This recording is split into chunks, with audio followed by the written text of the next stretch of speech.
Oh, said preparing live stream. Oh, All right. And then once it's up, we'll switch over to YouTube here and I get the see link. it. Wish there was I know there's an easier way because people do it all the time, but I have yet to find that easier way, you know?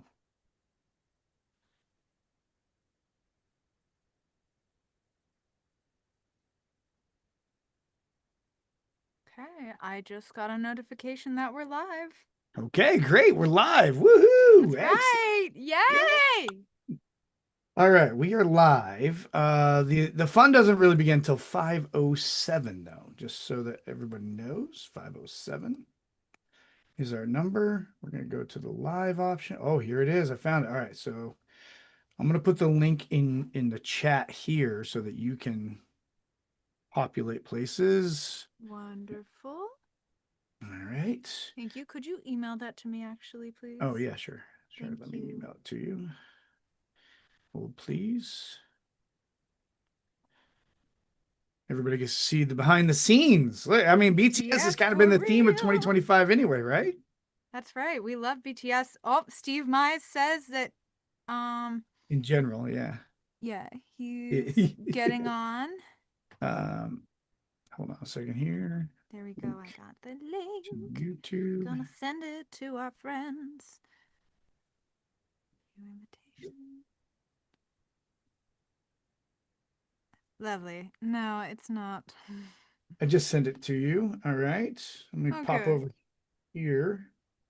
Let's see if this works. Oh no, that's the Zoom invitation. What? I just copied the. Wait, what? Is There it we this? go. Okay. Got it. Wait, Sorry. was it this? Oh, okay, okay. Oh, you were looking at the other email I sent. Yes, I'm sorry. Hey, no worries, no worries. All right, Okay. I'm gonna populate this into general. I'm All going right. and dropping it there right now. You're dropping it in general? All right. Yeah. I'm gonna All right. So here, while we're talking this through, I'm gonna start this video. So let me share Love. sound, video, boom, so that people don't have to watch us, they can watch this instead. So exciting! Oh my gosh, look, it's our friends! Yeah, and it's How frozen. good everybody looks. Is it going? Frozen on mine. It's not going, but I can see the first frame, and it's a lovely frame. Why isn't it going? All right, let's stop sharing and fix you. All right.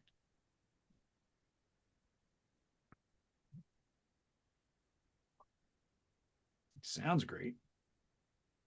Fabulous. All right, let's try this again.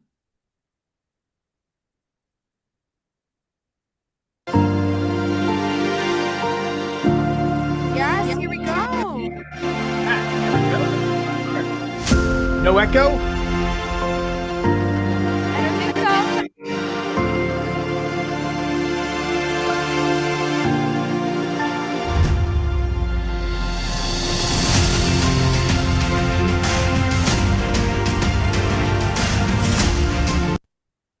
All right, I interrupted the sound.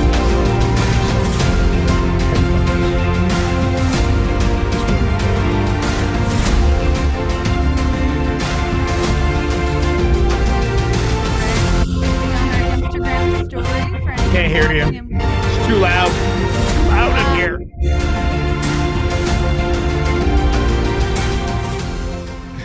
All right, try it now.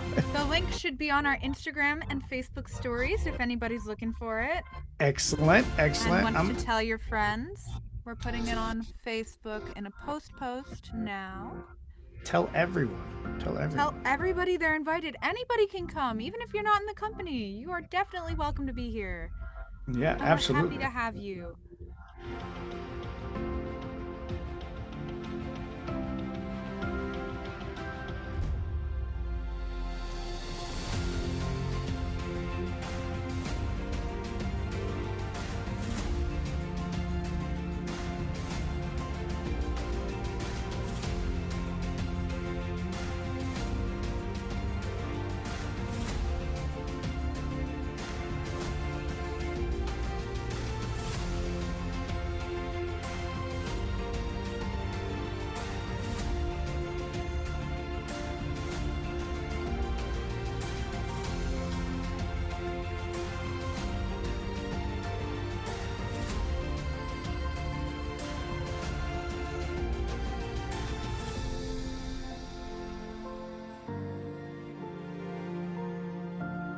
Yes, Brady.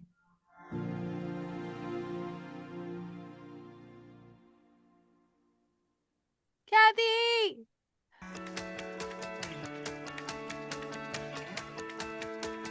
Are you able to watch it?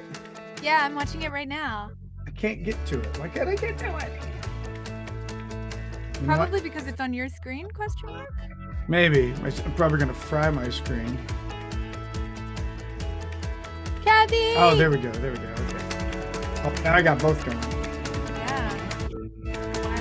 Are you able to watch it? Yeah, I'm watching it right now. I can't get to it. Why can't I get to it? Now it's doubling. It's doubling. Oh, You know that's what? crazy. There we go. I just muted it. Lovely. Good. You know, this is why we do this now, is so that we can get it out of the way, right? So we can get all the That's right. stuff out of the way. We're gonna start in about 24 minutes. Wait, math. Yeah, 23 minutes. 23 minutes. That's when we'll start.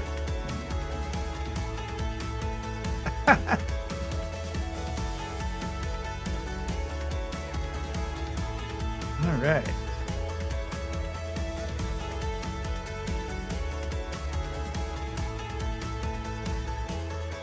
Show me the chat. 7 are already watching. That's fabulous. All right. That's so good. Yes! Right. Yeah, yeah. All We're right. so happy to have you here.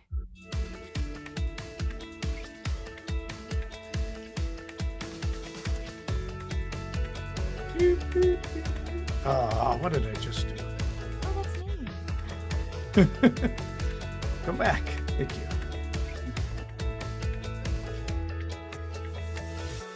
Yeah, it's not that far behind, actually. That's really good. Yeah. Okay, that's what you mean by the lag. Yeah, yeah. And so you kind of have to watch on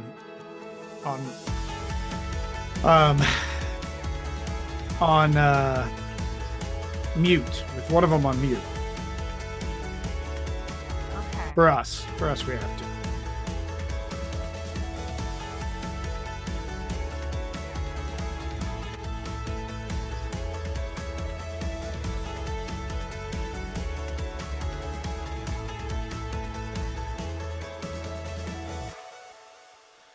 Boom.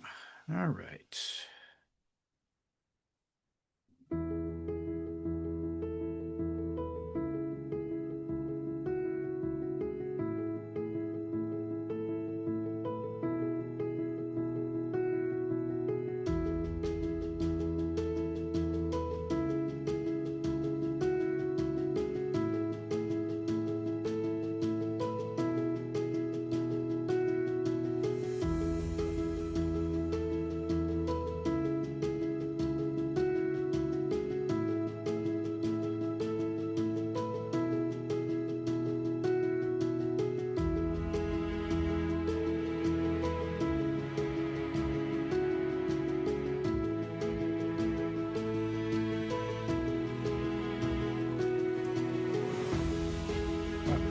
Let's try to see it.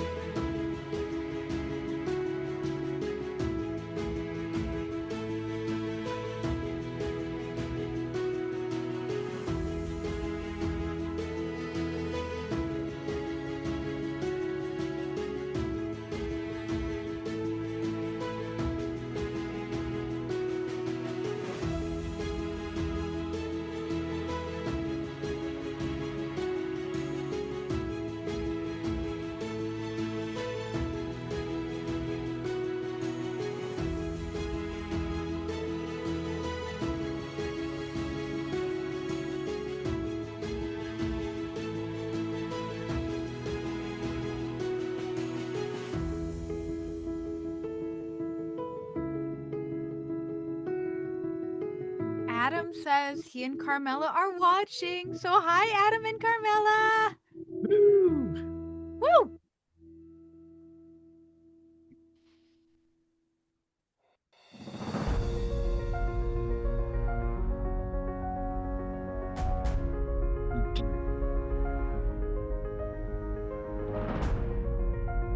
Okay.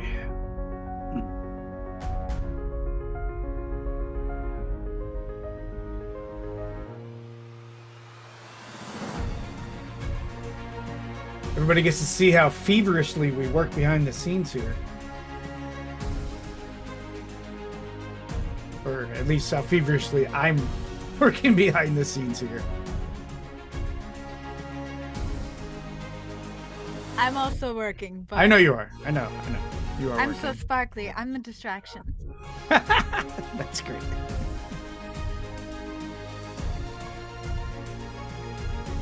All the music is brought to you by Motion Array, just so everybody knows. All right, so we currently have 6 watching. Fantastic. Yeah, it's great. Have we enabled the chat? I don't know, have we? I'm not seeing it. I don't see a chat either.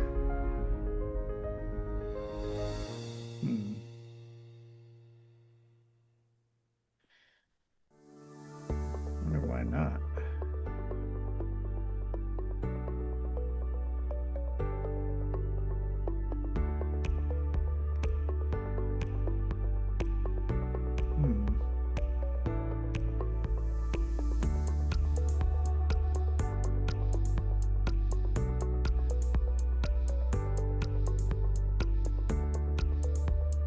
Let me go behind the scenes and see if I can figure that out.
All right. If you hit refresh, the live chat is now available.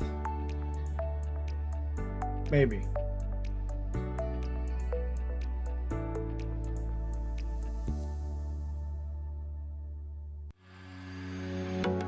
There it is. Are you able to see the chat? I see it. Can you I access see. it though? Yes. Oh, Adam nice. and Randy are here. Great, great. Oh, I see it now too. Hi, friends.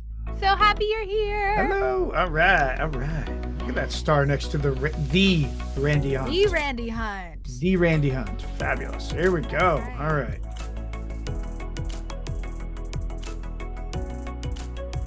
Boom. Great. Yes. Those technical difficulties were compelling. Yay. Yay, it's drink time. Hope y'all have your drink, a nice water, or a celebratory beverage. I like all the people that get to play along at home with what we're like. Where's the chat? All right, we found it. That's right. It's a fun game for everybody. We have in fact done this before. I know it, but they change things all the time. It's platforms, so yeah. Whew. All right, we're gonna be live. We are live right now, but we will be live with the show start. Woo! In about 14 minutes. 14 minutes! Yay! Yay! 14 minutes! Yeah!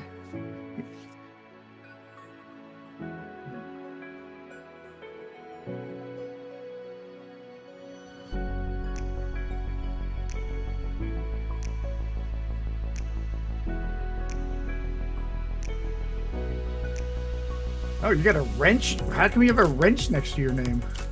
I think it's because I have access to our marketing materials. Nice. That's cool. That's Yeah, cool. what does my wrench mean if I click on it? Yeah,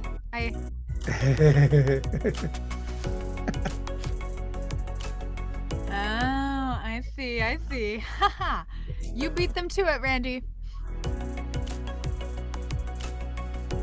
The delay is going to be frustrating for them if we do focus on what's happening in the chat, but just because we're like, oh, there's that, and it's gonna be that delay. So good to know. Good to know. All right.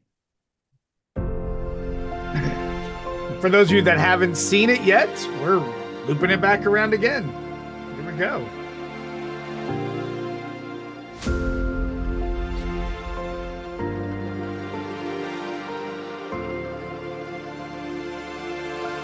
I like how our faces are no longer showing up in the... Are we still showing up? It's not in gallery mode, so it's popcorning. Got it. Okay. Cool. Do you want me to put it in gallery mode? I think that would make it a little easier on the eyes. Yeah. Okay. It is in gallery mode, not speaker. Is it? Yeah, it says gallery mode. Interesting. What's that do? Wow. Oh, we just flipped sides. That was weird.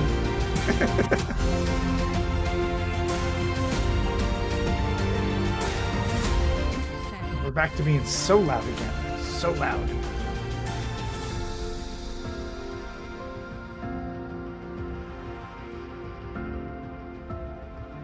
Well, hello, Carmela, to you as well.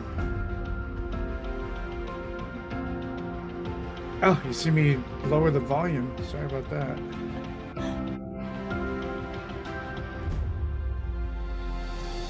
Hi, Carmela.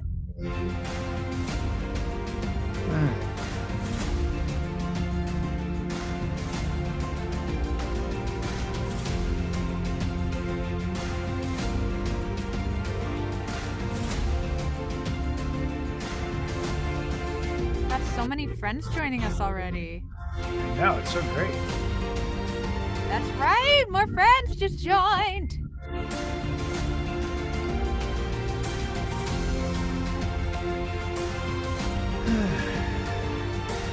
I love that. That's super aesthetic, Bob. I love Bob's. It's coming up here in a second for everybody else to see, but got it. Thank you, Randy. Randy's our tech pro, in case you're wondering. Bob Sawyer there for you, everybody.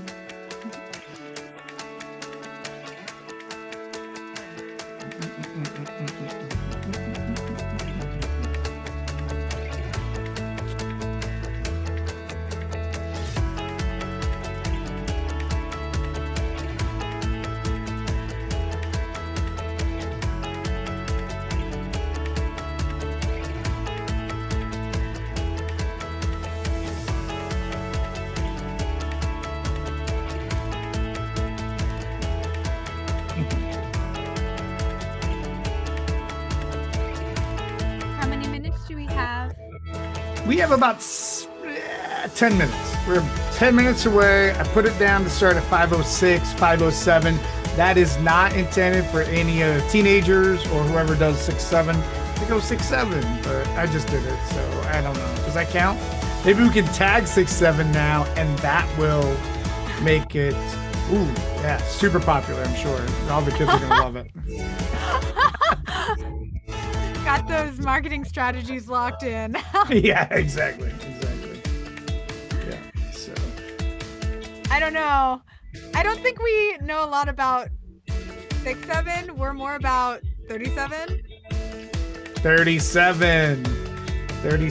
How awesome was it to have that conversation with our new Stephanie? Incredible. And we'll be telling you about that soon. Mm-hmm. Woo! Tease.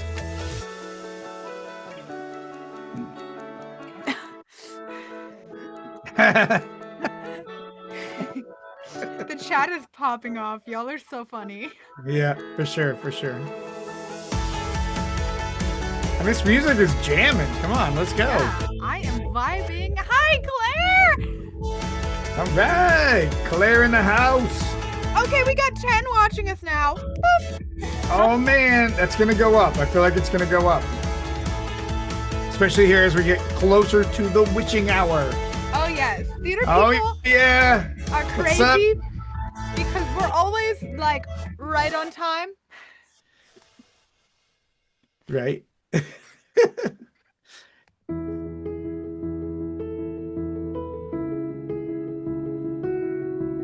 Awesome. Emily's here. Yay! Kathy's here. Haley NT is here. Scott Sickles is here. Got Sickles in the house. That's right. Y'all sound off. Steve Mize. Steve Mize in the house. Yes. I know they're all getting this late, but. And Claire's here too. Hello, Claire. One of these times we're gonna make Claire sing. Like that's gonna be a thing. She is trained. She's a trained singer. We're gonna make her sing for us. We have so many singers in this company. Seriously. Musical episode. Musical episode. I know. Maybe someday I'll play a role where I'm not like joke singing. I think every time I do a show where I'm singing, it's like purposely bad. Maybe I'll be good sometime. Yeah. No. I mean, we've earned the right to hear you sing wonderfully. Thank you.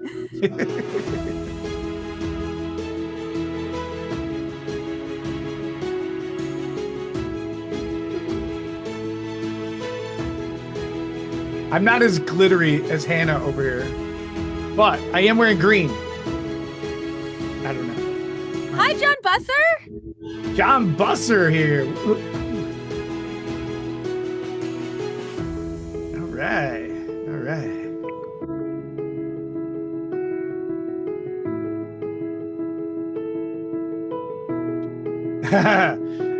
That would be amazing. It could only be like 4 or 5 episodes, depending on how many composers we can find, Randy. That would be wild. Tally in the house. Woo! And Tally would like to join if there's a musical. Incredible. Yes. Woo! Big production number and kick and kick. I think that would be the best part, is how we figure out who's going to be the choreographer. On Zoom. On Zoom. Yeah. Thank you, Dan.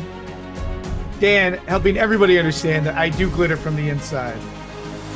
Allison Cosset in the house. In the house. Woo! Our friends are coming in. Yes, Woo! they are. Yes, they are. Someone did say musical. We're going to start. We're about 5 minutes away from Zoomsicle. I love that. That's so great. We are about... Nice. Nice. We're about 5 minutes away from starting. Chris Plumridge in the house. Woo-hoo! Wow. Before he goes to bed, hi from the UK. Thank you, Chris. Hello, hello. There's a lot of yellow? Okay, okay. I don't know. That's great. I love that for you. Thank you. Yellow glitter. That's great.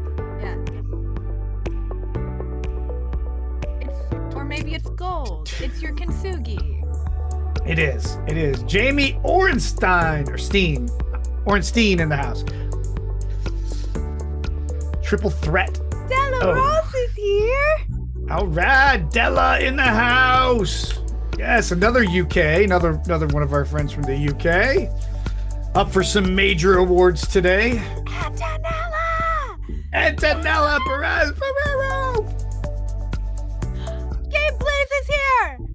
Blaze in the house. Swishy swish. Swishy Love swish. that. Love that. Swishy swish. Dana in the house. I don't know who the Ms. Marjob is. Ms. Marjob. But they are coming here from Miami Beach. Woo-hoo. Bob Sawyer's in the house. Jackie Yu, who we met with last night in a Vietnamese restaurant. How amazing was that? Only a BAE. Only a BAE. We have so many fun experiences like that. Right? Exactly. It was so much fun. So much fun. So much fun. We need to send Joe a glitter hat. I support Yeah. this decision. Agreed. As soon as we get through the new folks video, portion of the video, we will get started. We're about 3 minutes away. About 3 minutes away. So now I'm getting a glitter hat. Yeah. Okay. Evan Boffman. Hi. Woohoo! Hello, Evan. Oh, Marge O'Neill Butler. Marge O'Neill Hi, Butler. Marge. Excellent. Ellie Ellie Genesis is in the house. Woohoo! I don't wait, I eat? What do I eat? I see. So Hannah and I were not at the Vietnamese restaurant, but Jackie was. Yeah. Jackie was in the Vietnamese restaurant. We met with her for an hour. It was incredible. It was so good. So good. Yeah, so good. You guys like this background? Joe designed it. Isn't it pretty? Got the background. Just since most of the people have joined already, the incredible artwork was designed that you are seeing in this video. The artwork, all the slides and everything, that was designed by our one and only senior graphic designer, Kathy Tran. Woo! We love Kathy in this house. How amazing is that? She's amazing. She's incredible. We're going to talk a little more about her in a little bit.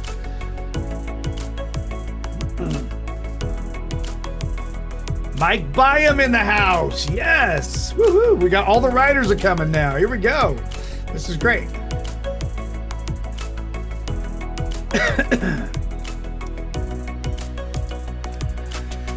Dude, we might have actually timed it perfectly for that 5:06 mark. Jack Dumas from California. We made it back to California just in time. Excellent. Just in time. Just in time? It's a reference? Is that a reference?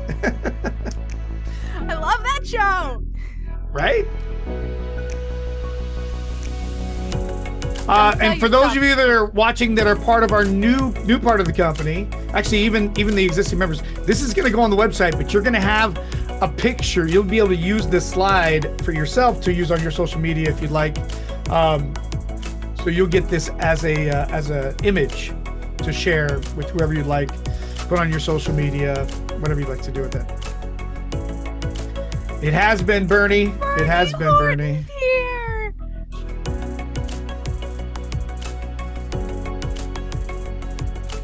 All right, one more on my side. Here we go. Woo. Boom. All right, 2026 will rock. It's going to be so good. So good, right? So good. All right. Welcome everybody to the sorry, I'm not even following my own script. Let's try this again. Good evening, everyone, and welcome to Broken Arts Entertainment's 2025 Celebration and Award Show. If you're just joining us, I am Joe Swenson, president of Broken Arts Entertainment, and tonight is about reflection, gratitude, and celebration. This room, the chat, this community represents artists, fans, writers, performers, technicians, directors, and supporters from all over the world. And tonight we get to pause, breathe, and say, look what we built together. Hi, everyone. I'm Hannah Lee DeFreitas, Vice President of Marketing Operations, and I'm so glad you're here. Tonight is more than just awards. It's about momentum. It's about creativity. It's about a community that shows up again and again. We're here for the stories that matter. So whether you're a longtime premium member, hint, hint, a brand new listener, or someone who accidentally clicked a link and decided to stay, welcome. You belong here. For sure. Before we hand out a single award, and we've got a lot of awards to hand out, we need to talk about what 2025 actually looked like, because it was big. Yeah. In 2025, Broken Arts Entertainment achieved 1.27 million engagements across platforms, including YouTube, Spotify, Red CSM, Podbean, Instagram, and Facebook. And that's not a vanity number. That's people choosing to engage with our art, every single day. As the Vice President of Marketing Operations, my job is to keep our audience engaged and to protect and grow the Broken Arts brand. And this year, we didn't just grow it, we elevated it. In 2025, we created over 1,000 individual pieces of content. Shows up front, 1,000. Sorry. shorts and reels, behind the scenes features, promotional videos, member exclusive content. And on Instagram alone, we saw over 400,000 engagements, setting a Broken Arts record. Isn't that cool? And that doesn't just happen by accident. I want to take a moment to recognize some truly exceptional people who couldn't have done this without my marketing team. Marketing team in the house, say woo in the chat.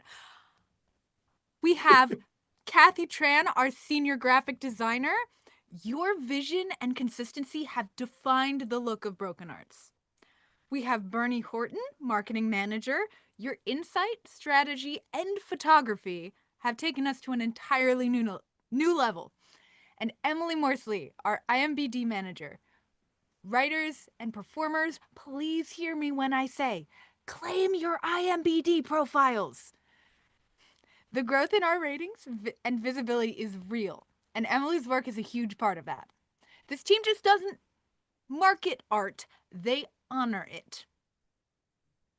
Amazing work, truly. And in the chat, we've got a lot of compelling going on. I'm just going to say it that way.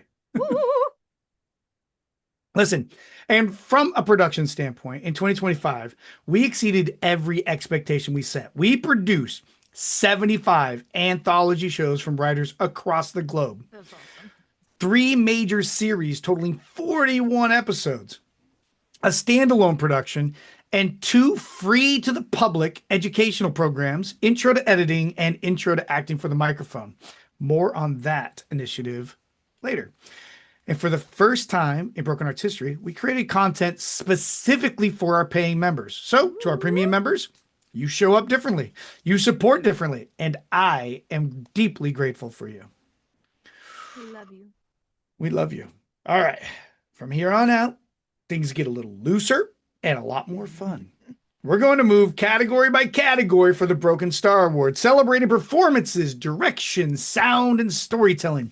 We'll share memories like, do you remember this? And what it was like working together. And we want you, yes, you, to join us in the chat. Celebrate loudly, celebrate often. Let's begin. All right. Wow. I know. So exciting. We So put out so many good shows with so many great people this year. It is true. It is true. We did. And I can't find the file I sent you. I ate it. What? Again? Yep. Man. Gotta be quicker than that. I know. Sorry, my bad. I have the file. You have it. How come you have it? How come I don't have the file? Where's the Because file? I ate it. I know. I want the file back. Oh man. What did I do with it? It should be in your email. I know. I'm looking at my email and I don't even see it in there. Crazy stuff. I know. Maybe I'm going back too far. Where did I go? Background. Zoom. That's right, guys. We are building the suspense. It's a so suspense. Thank you for playing the drums for us, Dan. We appreciate the percussion. Exactly.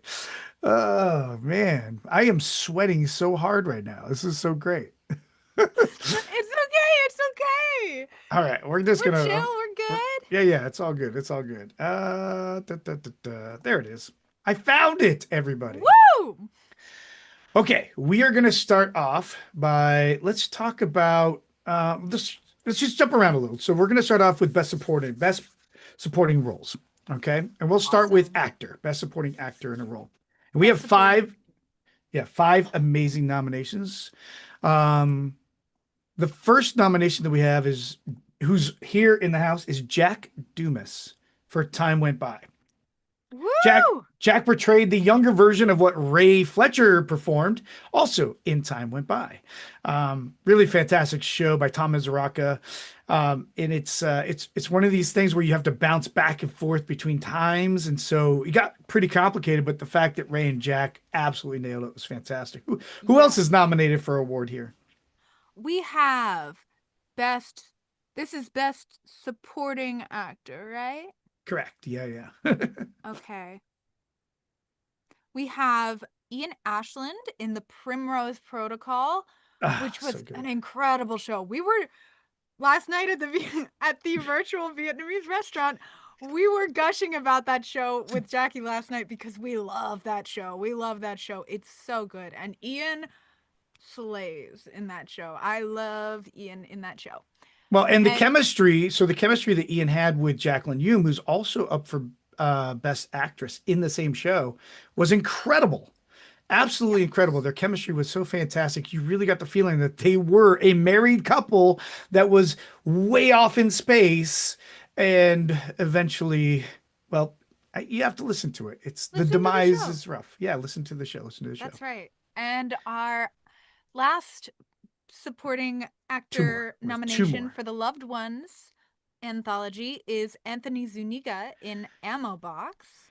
We do have Anthony Zuniga in Ammo Box, and also Shelby Parker gets Best Actress in supporting roles. So we're just gonna skip around all these places. Yeah. But Anthony Zuniga was incredible in this show. I mean, he personified. We used his monologue actually for the audition process to get Yes. into as one of the options to get into Broken Arts Entertainment. I will tell you that there were a lot of people that slayed that monologue for the younger male auditioners. But Anthony Zuniga absolutely destroys it.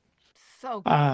And Shelby Parker, oh my gosh, Shelby Parker was incredible too. And as far as Emma Box goes, portraying a teenager whose father who had just committed suicide, and going through the grief and just these episodes of grief while trying to figure out answers through this ammo box.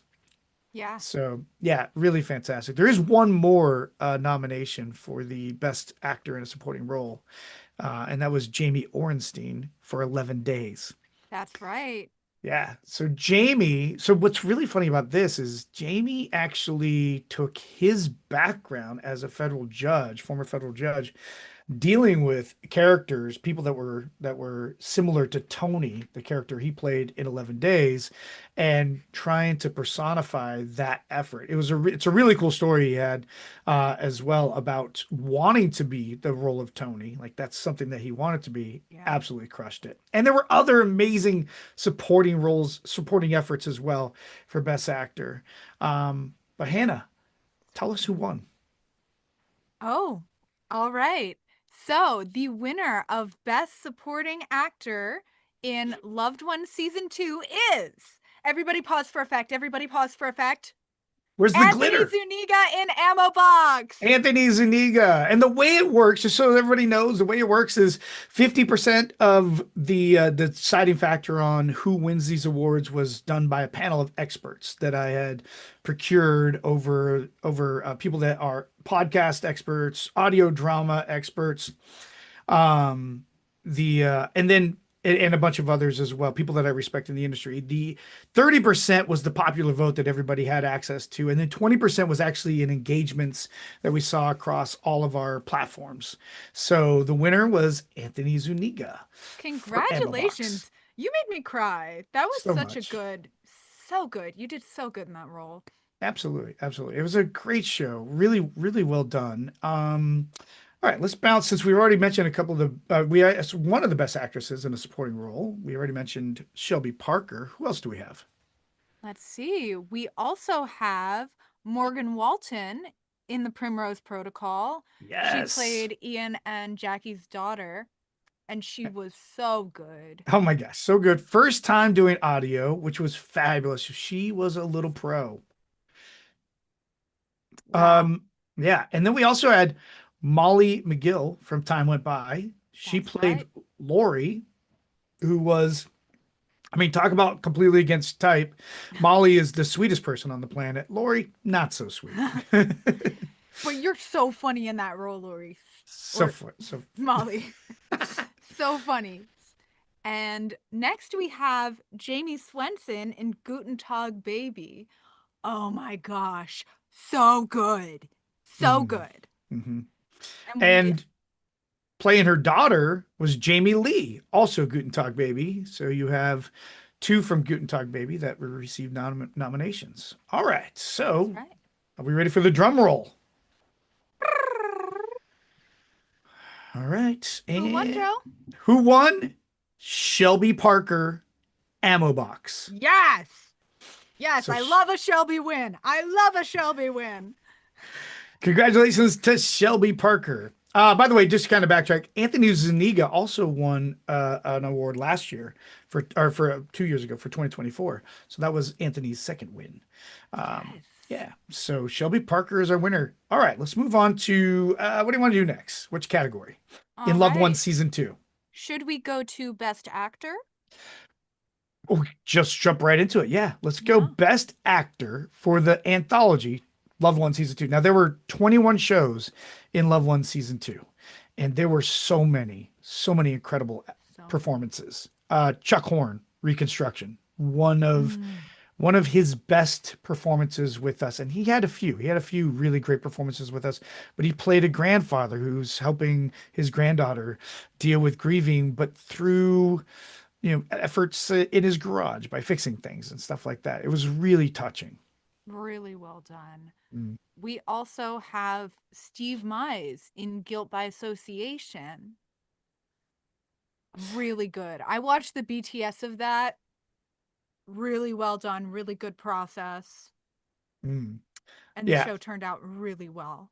the show turned out amazing. And Steve Mize, as a World War II vet who's also working his way through the conflictions of loving his son and the ideals of the time, was fantastic. Also nominated is Steve Mize That's for right. Steve 11 Mize days. versus Steve Mize. Who Steve will win? Mize. Yeah. He plays Douglas in 11 Days. And, it's just incredible performance as a thug and the struggle with the whole mantra of we only do bad things to bad guys and Jerry Fincannon not being a bad guy. Like that struggle was so great. And Steve played it wonderfully, That show just turned out so well. for sure. For The sure. next person we have, the next nominee, is Randy Hunt in Merry Birthday of July. Such a good and emotional role of father taking care of his kids at the end of the world. So well done. And honestly, my favorite line from Randy's in that show is, "No, but I said an F word to you. I'm sorry." I think about that way too much. Randy did such an awesome job at really balancing the complexity of having lost his wife a year prior, the character losing his wife a year prior, and the imminent end of the world at the same time. So dealing with that, I mean, Eichmeyer built this beautiful show, and Randy Hunt nails the role of the father. Yeah. Our last best actor nomination is Jack Dumas from Guilt by Association. So the son, so Steve Mize played the father, Jack Dumas plays the son, who is very conflicted about a friend, about himself, about the world around him, about drinking beers in the driveway with his dad, about driving the car, or what kind of car to get, and all this stuff. And Jack plays it masterfully. All right, are So we well ready for the done. drum roll? Yes, drum it up, everybody. Maybe get Drum some horns out roll! here. Do, do, do, do, do, do, do. And the winner is Jack Dumas, Guilt by Association. This is Jack's first win with Broken Arts Entertainment. Congratulations to Jack and his performance in Guilt by Association. Congratulations. All right, now let's move to Best Actress. Best Actress. Alrighty. All right. And keep in mind that everybody that wins is also immediately nominated for an ARC award in the same category for the year. So that's going to be awesome too and way compelling. Oh, sorry. Did I just do that? All right. Moving on to Best Actress for The Loved Ones season two, and I gotta tell you that this is an incredible powerhouse of performers in this. We'll start with We'll start with Emma Euclides. All right. I've had the luxury, the honor, luxury is not the right word. I've had the honor of working with Emma for 8 years as a performer, and the growth that she has had and the talent that she has is absolutely incredible. Her want to be amazing is through the roof. And in Reconstruction, she plays this grieving granddaughter so well. I mean, it's a show that is like a humanity test, where if you end up crying, it means you're human. If you don't cry, I'm confused about who you might be. She's so great. She's so great. She is so good at that. And it was both of them, both Chuck and Emma work so well together. Yeah, And it really showed.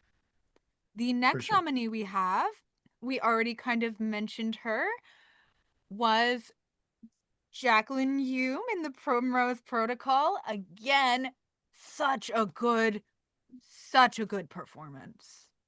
Yeah, so good. I mean, the again in Primrose Protocol, you have to balance. Jackie was forced with balancing what is real and what is not, and the delicate balance that the walk that she takes is so incredible. It's So just good. really, really incredible what she does with the role. Our next nomination is Dana Hall, who played Jerry Fincannon in 11 Days. And the opening monologue alone for 11 days is incredible. By the end of it, you are so immersed into her world that you can't help but feel anxious. You can't help but feel nervous or afraid. Yeah, Dana Hall was incredible in 11 days. really good. Mhm. Our next nominee is Jenna Jane in A Date with the Devil. Oh my God. So good. So good. I mean, first of all, it's got to be a dream role of people that have kind of that alpha mentality to play a succubus. Yeah. And Jenna Jane crushes it. Oh, And yeah. crushes technically JP DiGennaro as well, because that's her job is to kill JP. Not the actor, but the character that JP plays. That Our would be a little final concerning if it Yeah, I was know, true. right? Yeah, exactly. Our final nomination for Best Actress in The Loved One Season 2 is Leslie Whitehead O'Neill in Boxes. Listen, if you don't fall in love with this story in the first 2 minutes of the show, I don't know what's wrong with you, honestly. I mean, I don't mean to talk condescending, but I mean, Leslie's voice at the beginning of the song that Mhm. she sings is incredible, and it's pitch perfect, and it's beautiful, and such a great juxtaposition to the flawed character that she portrays, and is absolutely stunning. Leslie is a stunning performer. Yes, and she and Emily had such good Ugh, interplay in that show, and they put so much work into that show, and it shows. They had so many discussions about who their characters were and how they interacted with each other, and Randy steered them in a really good direction, and so the good. show turned out phenomenal. Yeah, agreed, agreed. It did turn out phenomenal. And I will also say that the experts, because I got all kinds of notes from the experts on the choices that they made. I call them the experts, but the panel, whatever you want to refer to them as. And one of the notes that they said is it was so hard to pick the five. It was so hard to pick, just narrow it down to five. So I made them rank the top 20 instead to make it easier. And then we changed our process to make it a little bit easier. So they ranked the top 20 out of 21 shows for actresses. And this is how we ended up getting to where we are. And Yep. who is our winner for Best Actress for Love One Season 2? Our winner is Dana Hall, 11 Days. Boom. We didn't even get a drum roll time for that. She was just We like, were let's go just at it. really excited to announce that one. Exactly. I love that. I love that. Dana Hall, 11 Days. If you get a chance, you have to listen to 11 Days. It's the way that it was performed was really incredible. Um, Masterful. yeah, masterful. Let's see. What are we doing next? Best editing?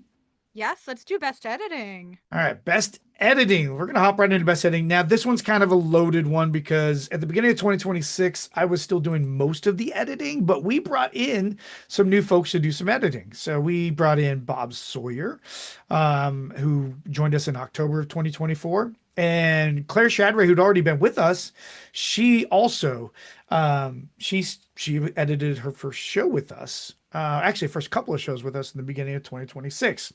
And so I'm Mm. just going to go through the nominees a little bit faster than we've been doing with the actors. Nominated for Best Editing are Bob Sawyer for Guilt by Association and also Boxes. And we'll talk about these in a second. Claire Shadray, A Date with the Devil, and I am nominated for Best Editing for The Primrose Protocol in 11 Days.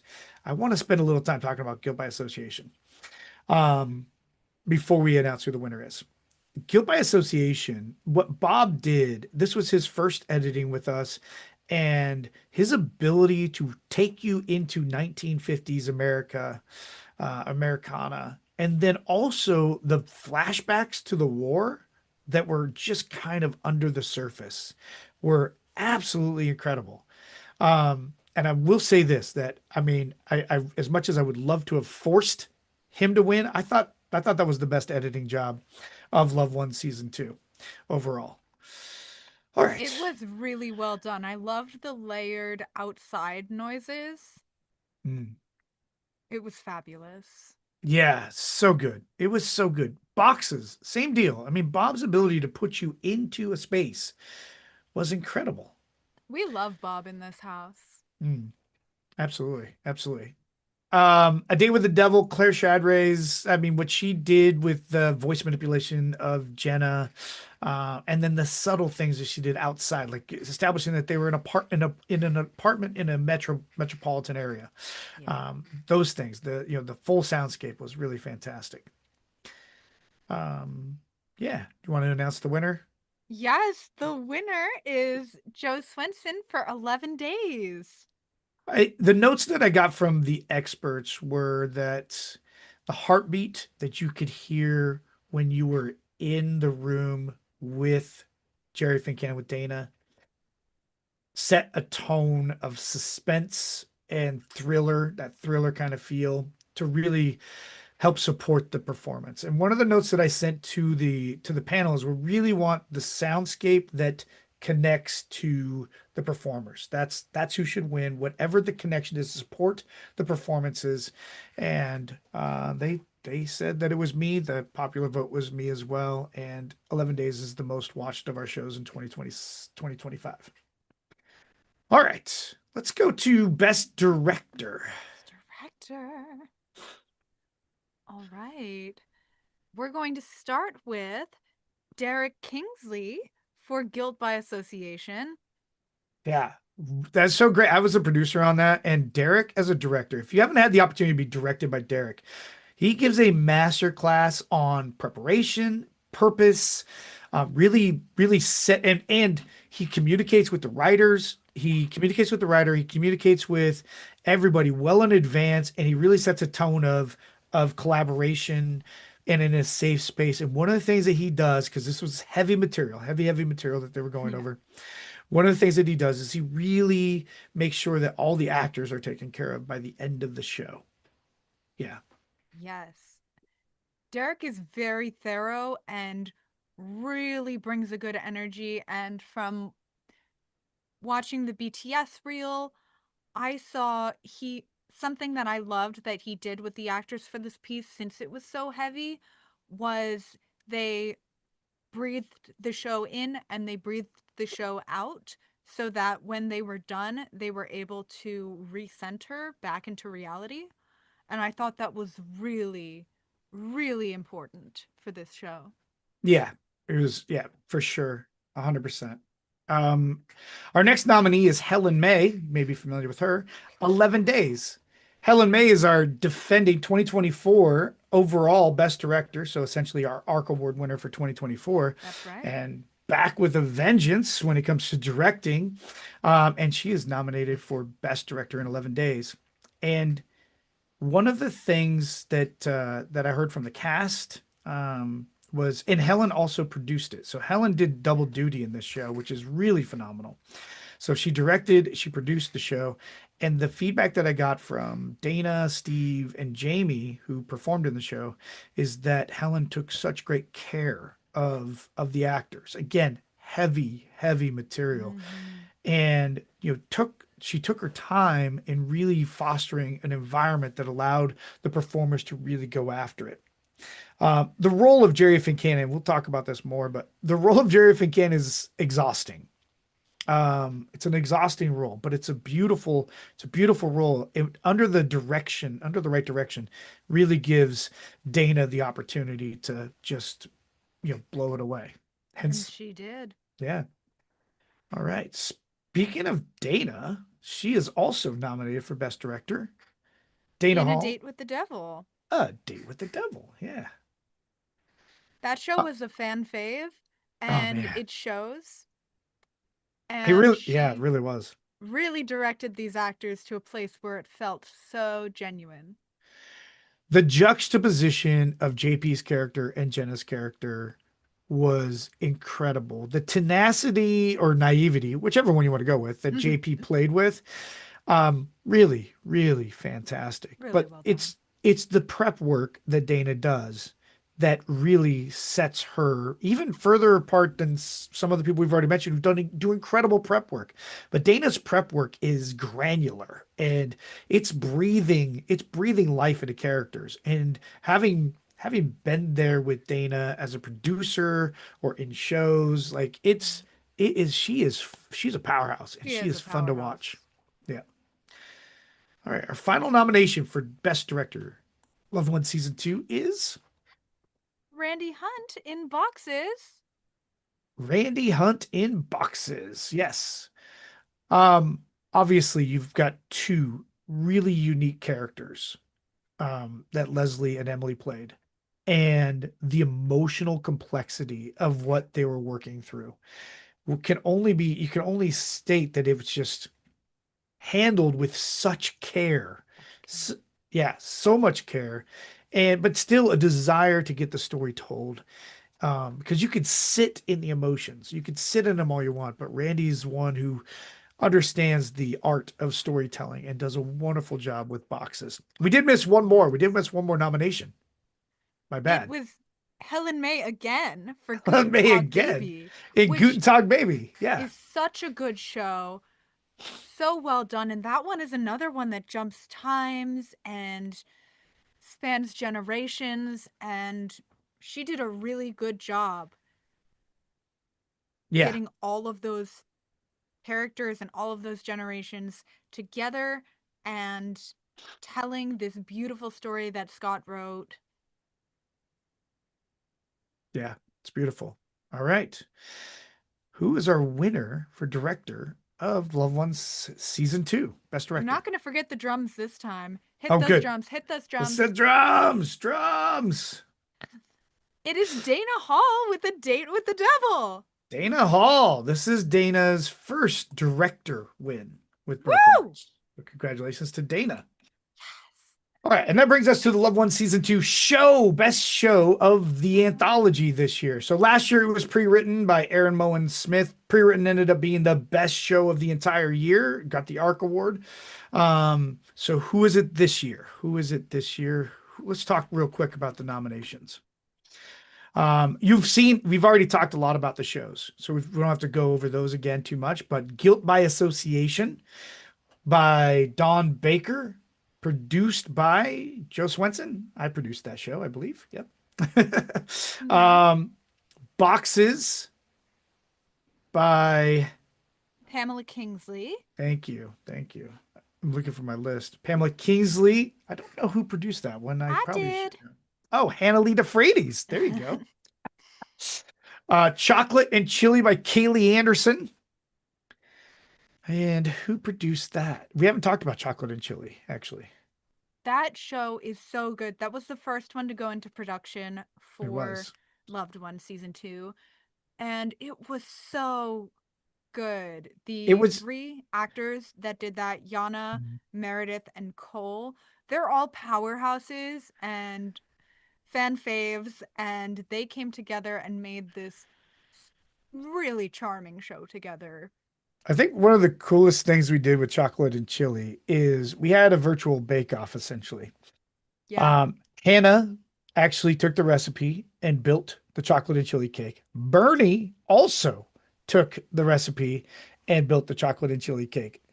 I don't know how it tasted. Did you get any reviews on your version of the cake?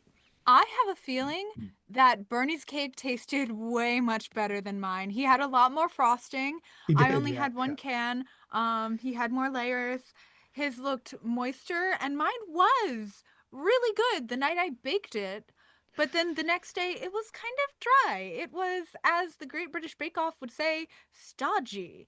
And so it was Nice. delicious, but I needed to have it in moderation with like a Mm. beverage, some tea, a hot chocolate, because mine was very dense. I don't know about Bernie's. Bernie, if you want to let us know how yours tasted, drop it, but I'm sure that you won that bake off. Nice, nice. Also nominated for Best Show are A Date with the Devil and 11 Days. That's right. And we already talked about those shows pretty extensively. All right, you guys ready? This is for Best Show. Who is the winner of Best Show? The best show of Loved One Season 2 is 11 Days. 11 Days, Woo! written by yours truly and produced by Helen May. So, congratulations to the cast of 11 Days. Best show. It was the most watched show. It actually won all three aspects of our criteria As it for should. best show. Look at all those drums. I see all the drums over That's there. right. Thank you. Thank you guys. All right, we might Thanks go a for little playing bit with me. we might go a little faster this time. This that took us we didn't time this out, but so that took us a little bit more probably than I think. It was I about think we 20 should start minutes. at editing and just go up. Okay. I like it. All right, we'll go editing and go up. All right, in we're gonna start with good. So next up is Good Vibes Summer 2. I have some sad news, so sad announcement. This for now, we're gonna table Good Vibes Summer going forward. Unless there's a compelling reason to bring it back. So, and there are some reasons. I will say there are some reasons. I love Good Vibe Summer. I don't know about y'all, but Good Vibe Summer is one of my favorites because the topic is so vague that we get some whack ball shows and it's fantastic. Well, I Like mean, we had super emotional shows like Saltwater and The Sun Shadow, and we had scary shows like Subterrane oh yeah, and so Mittens in good. July. Oh, And then Mittens we in just had July. like silly, goofy shows like Feeling Batty and In the Jar. So, such a range. That's why I love Good Vibes Summer. Listen, I mean, there's in this there were shows that I cried my eyes out at, and the performances matched. And that's a lot of the reason why. But the word, I mean, the scripts were incredible. The Yeah. other thing is there were also shows I was like, where did that come from? And most of that was Evan Boffman. Let's just be honest. Can we just call that Yeah. out right now? Most of that was Evan Boffman. Just like what? Where does this guy's mind go? It's incredible. If you It's guys haven't incredible. listened to Mittens in July, get on it. Get on Yeah, it. you got to get It's on it. It's it comes out of nowhere and it smacks you in the face. It's crazy and it's scary. right. Exactly. You're expecting it to go a certain direction, and Evan's like, no thanks. No thanks on that. We're gonna go in any direction. You never know. All right. Best editing. Let's go ahead and start there. So just so you know, we had for this one, for this anthology, we had four editors. I think four editors. I don't remember when Yana started editing for us.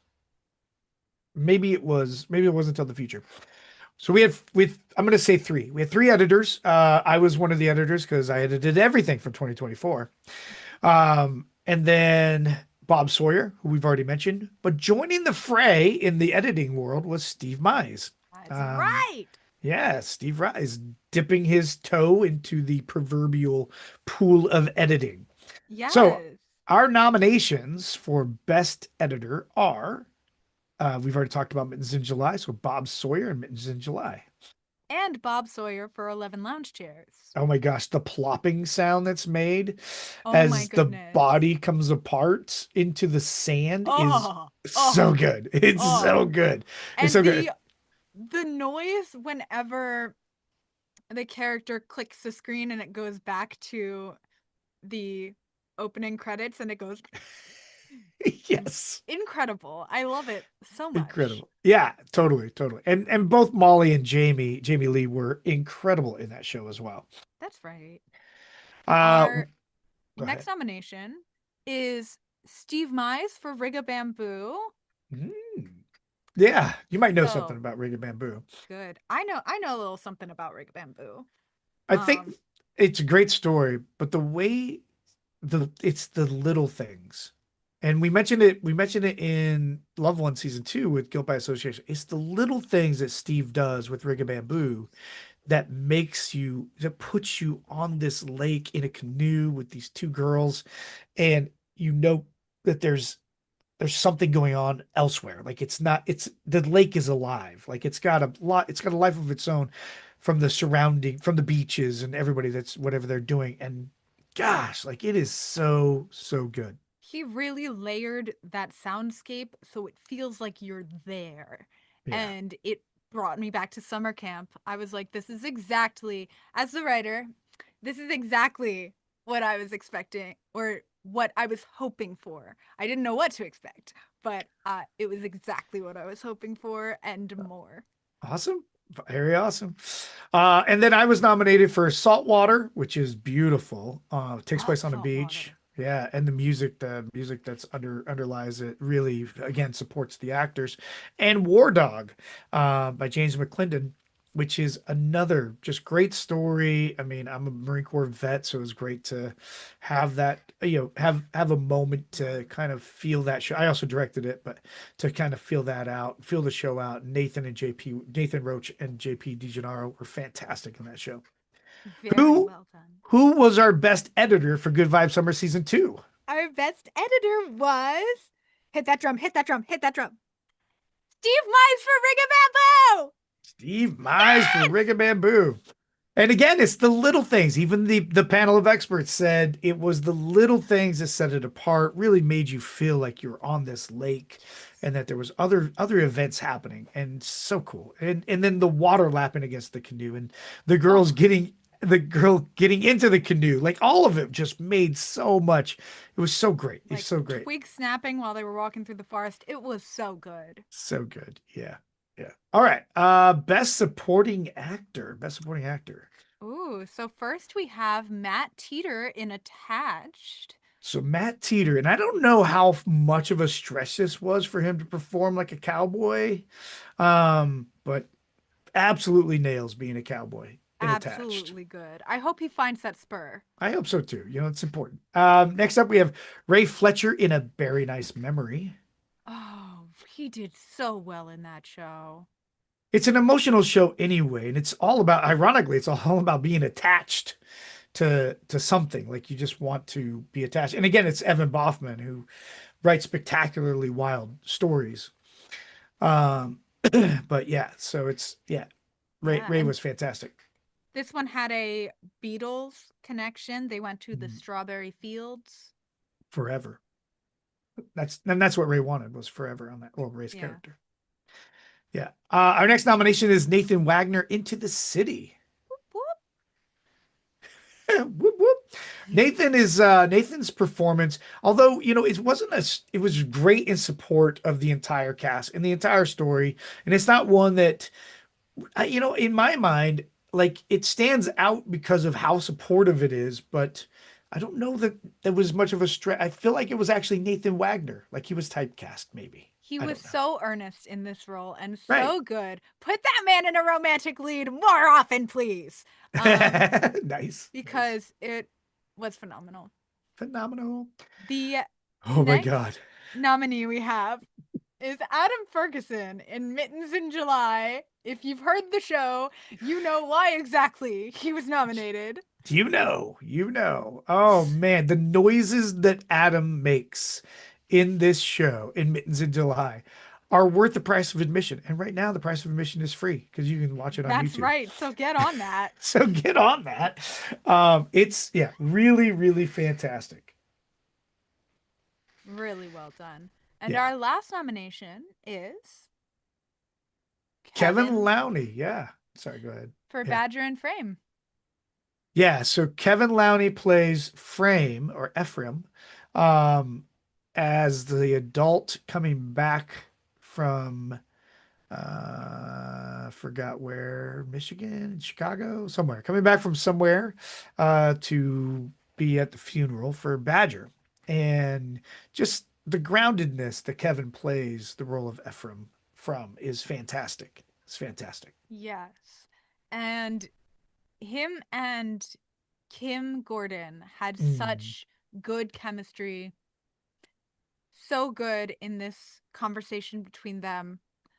A really good show. Another one that bounces between two different timelines, and it is so well done. yeah, You should check that's that one out. check it out. Who's our winner for Best Supporting Actor? Our winner is Toot Your Horns, Toot Your Horns. Toot, toot, toot, toot, toot, toot. It is Matt Teeter in Attached. Matt Teeter, his first Woo! win as Best Actor or first award with Broken Arts Entertainment. Congratulations, Matt Teeter. We'll skip this next one and go to Supporting Actress. We'll do All that, and then we'll right. come back. Yeah, let's do Best Supporting Actress for Good Vibes Summer 2. Yeah, I'll start. All right. We've got Emily Morse Lee from A Very Nice Memory. Emily plays the kind of the not necessarily the antagonist, but the the tension builder character in this show, and she does it so amazingly and so interesting. And we have a cool thing to talk about in a little bit about Emily as well, something that she's going to be doing. That's so exciting. That is Yeah, so exciting. so exciting. Yes. Our next nominee is Shelby Parker in Into the City. So good. That the cast of that show was so well cast. Right. And I believe this was another Derek show, and it showed because the direction was fabulous. Fabulous. Jamie Swenson for Badger and Frame. And it's funny because I happen to know her pretty well. Because she would go around the house like, I don't understand why I'm nominated for this. I'm like, because you get spectacularly pissed off for no reason. Like, that's the reason. Like, like that's why you're not. She's like, I only have like 4 lines. I'm like, it's more than 4 lines, but yeah, that's that you can, that's so you're nominated for this. And it is so well deserved. Such a well deserved nomination because she acted. She acted her face off.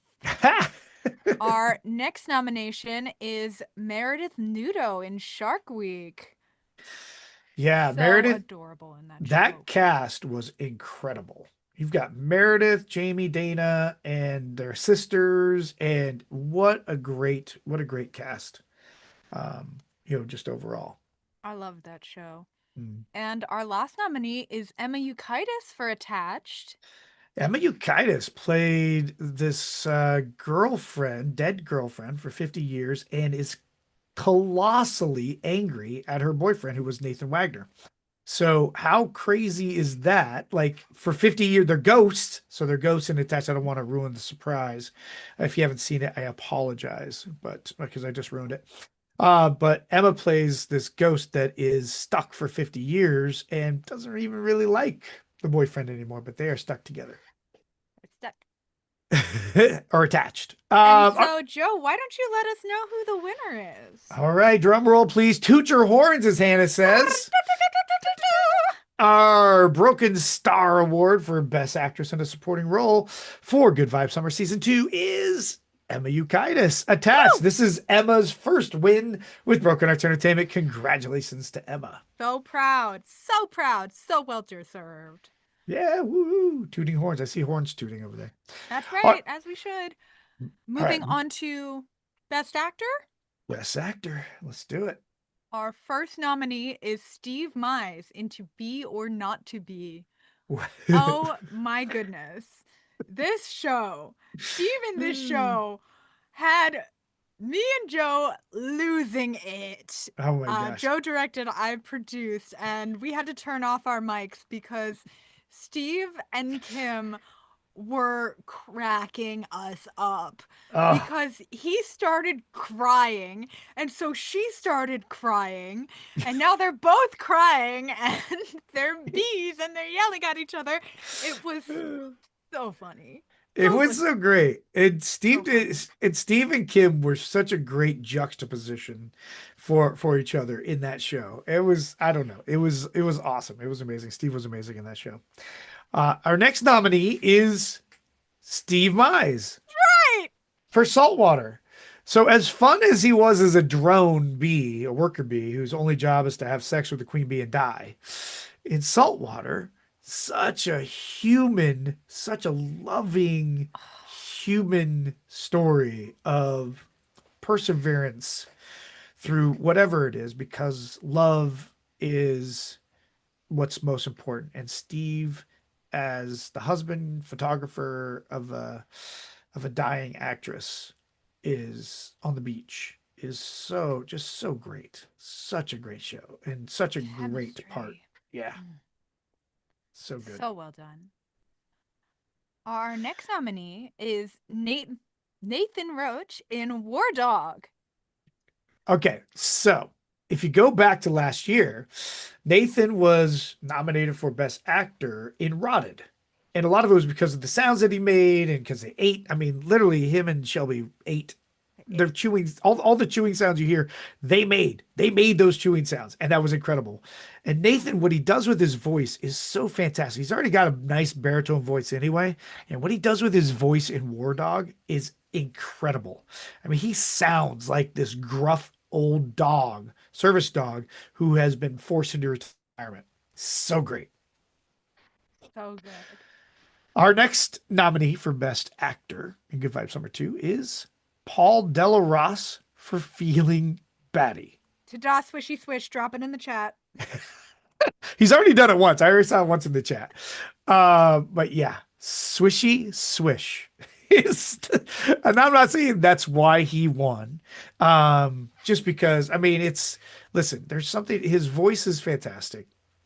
And his accent portrays a vampire beautifully. And then the other elements, the surprise elements, the other elements are also just as fantastic. So good. Yeah. And our Uh, last nominee is Dan Sharrow in Mittens in July. yeah. Again, that show is a trip. It And is. Dan does such a good job being so out there. I think the thing that's really, because Adam can be really out there, and Dan matches him in a way, from a human element, and then wanting to keep this hairy, whatever it is, wants to keep it as his son. And it's so good. Like, so incredibly, I mean, just incredible. Just incredible. All right. Who is our winner for Best Actor for Good Vibe Summer? Our best winner is Paul Horns. Ross in Feeling Batty. Paul Swishy Delarosse. swish! Swish, swish. This is Paul Delarosse's first win with Broken Arts Entertainment. Congratulations to That's Paul, right. aka Della. Yeah, so congrats there. All right, let's move on to Best Actress. Our first nominee is Leslie Whitehead O'Neill in The Sun's Shadow. She bodied this role, like, so well done. Brought so much life and so much soul into playing this spiritual mother trying to connect with her daughter and with her husband beyond the grave. So good. Yeah, I mean, when I look back at iconic role opportunities, what Leslie Whitehead O'Neill did in The Sun's Shadow ranks right up there at the top of anything that we've done throughout both the last 2 years that we've done anthologies. And then to have kind of have a conversation with Leslie about how the role kind of spoke to her, like it was something that fit really well. And gosh, like the show was incredible, and Leslie was absolutely incredible.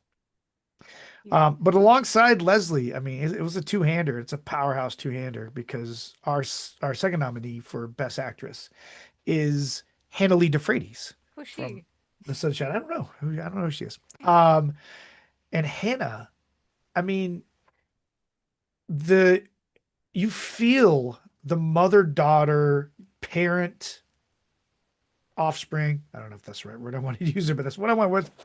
The tension between it's so funny because right now with my mom, like I'm trying to get her to move on, not from a recent, unfortunate situation, but just move on from the past, like the distant past, and just let things go. And you feel Hannah's character's push to get there and to go there, but then just the way the show ends and how the beautiful chemistry and the feeling that these two have really loved each other for a long time was so prevalent and so great.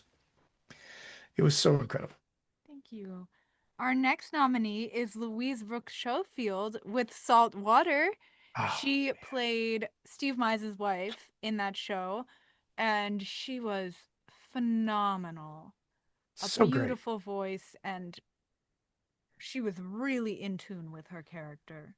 Oh yeah. Yeah. Agreed 100%. I mean, it was you could feel the illness in her Yes. voice. Like if you've listened to Louise Rook Schofield in other roles, you know there's a lot of life in her roles.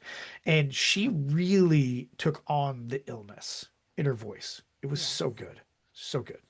So well done. Our next nominee is Molly McGill, 11 Lounge Chairs. There's a lot to say about this show. Molly was phenomenal in this show, but listen. PSA: read the small print. Okay, Read the small print. read the small print before you check any boxes. You never know what it might lead to, and Molly it led to Molly and a lot being in some awesome circumstances that she portrayed very well.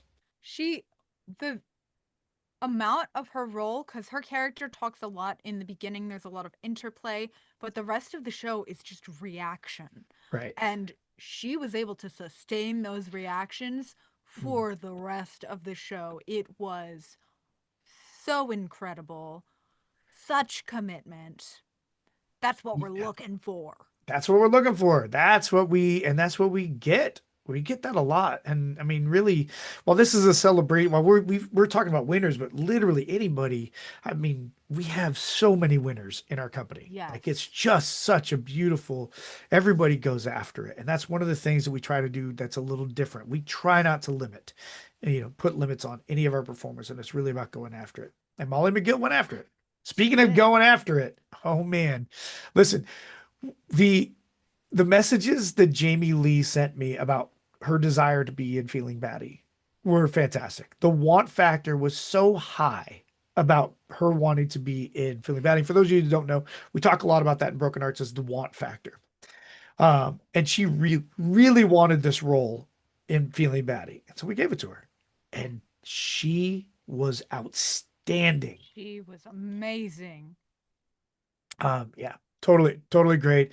And really, what's so great about the way Jamie plays the role is the tease and the twist are revealed on time and not ahead of time. And I think that's Yes. a testament to Jamie's acting. And she is such a good foil comedically for Della Ross's Lord David. Yes. Yes, So agreed. fabulous. All right, who won for Best Actress? I should probably Who do this won? one, right? Let's get Let's a let's hit our drum roll. drums, everybody. Let's hit our Trumpets, drums. trumpets. And the winner for Best Actress. And it was so close. Let me just tell you, it was so close between all five of the performers. But Hannah Lee DeFreitas wins for The Sun's Shadow. This is Hannah's first acting win. Congratulations, Hannah. Thank you. That means a lot. Yeah, that was it's a big, great accomplishment. Great accomplishment. All right. All right. Best Let's move on to Director. best direction. I mean, really, Good Vibes Summer. Good Vibes Summer was kind of the Steve Mize coming out party. Can we be honest about that just for a second? Great roles, performed great roles, did editing, he produced, and he also directed. In fact, he directed two shows that are that are also up for best show. And but for director, we have Feeling Batty, which Steve directed, and Ring a Bamboo. Steve also directed that. He also edited both those shows as well. So that's He how much put of a commitment he had. so much love and care into both of these shows Mm. because I was his producer in Feeling Batty, so we had really good conversations about the direction that he wanted to go with the show and the things that he had planned, and it was wonderful. And as the writer of Rig Bamboo, he was in communication with me, wanting to make sure that he was telling the story authentically and beautifully, and he did a fabulous job. Yeah, both shows really incredible. The direction, every aspect of both shows was really, really fantastic. But also, there were other nominations for Best Director, including Antonella Perez Ferrero for The Sun's Shadow. That was, I believe, her first I think directing so. Yeah. gig with us, and she came prepared and really got us to a place that was so peak. Yeah. Antonella is fabulous in so many aspects, but she really slayed directing this show. Yeah, no, 100%, 100%. The show is incredible. The show is incredible. Our next nominee is Adam Ferguson for Saltwater. And here's the thing, and I As he was talking should. to As he Adam should. about this earlier today. Like when you're in a situation where you have two powerhouse performers in Steve and Louise, sometimes as a director, it's best to do things that are a little less out there, like the nudges and the suggestions and just little things to get two powerhouse performers even further in their story. And Saltwater came out so beautifully. So Adam It Ferguson did. is our next nominee. And our last nominee is Bernie Horton with Mittens in July. Oh man, this show, seriously, like if you don't love this show, what do you love? Seriously. Like it's because it's got the Evan Boffman as a writer. Like I just want to get into his head and just like where does this stuff come from? But Bernie Horton takes a completely nonsensical situation and makes it feel real. Yes. And I know he came prepared. He was ready. He was themed. He and the production team all came with mittens on. It was fabulous. Bernie goes all in, and So it's Bernie the goes energy for that I like. exactly, exactly. And when you say he goes all in, can I just tell you how all in Bernie goes? The cover art for Mittens in July, you guys can go look at this. The cover art for Mittens in July is Bernie Horton's daughter in a swimming pool. So I With just want mittens you to, on. with every, I mean, just go look at the cover art. That is Bernie's daughter in a swimming pool. All right, go check it out. Even Evan doesn't know. That's funny. I just saw that. It Sorry. is really good So good. art. So good art. Yeah. All right. Drum roll. Are we ready to announce our best director for Good Vibes Summer 2? The best director is Ta-da! Swishy Swish! Steve Mize with Feeling Batty. Steve Mize with his second win in this anthology. Congratulations to Steve for best director. That's right. Steve Mize Yeah. taking home all the broken stars. All the broken stars. So congratulations to Steve. All right. And now it's time for best show. Now, obviously, you've heard a lot from two of the shows, but let's talk about all the shows, right? So we've talked about Rig and Bamboo, beautiful show, written by Hannah DeFreitas. My baby. Who Thank you. produced it? It was produced by Bernie Horton. Bernie Horton produced it. Yeah, I knew you'd know that. Um, Produced by Bernie Horton. Wonderful show. Two girls in a canoe, which sounds like the beginning of a camp song, but it's one that maybe should be made. A camp song that should be made. War Dog, the story of I directed. I don't even remember who produced it with me. I'm sure I pulled somebody along. Was it to, Jack Davis? it might have been Jack. Might have been I Jack. think it was Jack. Okay. War Dog, JP DiGennaro, and it's written by James McClendon. JP DiGennaro and Nathan Roach performed it amazingly. And I remember just the story is incredible. Like it's really neat story about a retired military dog at a bar. So good. Saltwater. Yeah, so good. That was directed by Derek, I think. What? Saltwater? War Dog. I directed it. I directed War Dog. Okay, then I guess Derek produced it. Oh, Derek produced it. Okay, there you go. Okay. Nice. Or maybe Derek did direct it and I produced it. I was there. I don't know. I don't know. Where are we right now? Is it January 11th? It is. Okay. It is. Uh, It's Salt National Milk Day. Random. I love that. Saltwater is our other best show nomination. Saltwater was written by, do you have that right there? It was written by F.J. Hartland. F.J. Hartland. Yes. Directed by Adam Ferguson, produced by Jamie Swenson. That's right. Yep. And so beautiful story. We've already talked a lot about that. We've also talked about Feeling Batty. Feeling Feeling Batty bad. is, yeah. And I will tell you that it was while those were all great shows, it was a two-horse race between Feeling Batty and The Sun's Shadow as far as best show goes. And Wow. The Sun's Shadow is about the emotional aspect, and Feeling Batty's got the humor and the power switch that happens. And it was just such these two shows were such great Mm. examples of good vibes summer and what we talked about at the beginning, which is how it can literally be anything that represents good vibes or summer. And apparently, summer at a zoo is one of those in Michigan, as Della says, versus the Sun Shadow, which takes place in the South, and you're dealing with all kinds of trying to communicate or get advice from somebody who's not there. It's two beautiful shows. Yeah. Um, who is our winner for best show for Good Vibe Our Summer? best show winner. Everybody hit those drums. Hit them. Hit them. I see you. I see you. Okay. The winner is The Sun's Shadow by Dana Hall. The Sun Shadow by Dana Hall. Congratulations to Dana, and who's the writer and who's the producer on Sun Shadow? Is Derek that Kingsley. Derek Kingsley? There you go, Derek. Another producer win. All right. Congratulations there. Congratulations. All right, we are moving on to the future season two. The Hopefully, future. This is one of our most popular anthologies. so popular. I Like it's mean, really our crazy. best genre is sci-fi. So, Sci-fi and love, like those, yeah. we tackle those pretty well. Not romantic love, just love. We tackle those pretty well. But you're right, sci-fi is pretty incredible.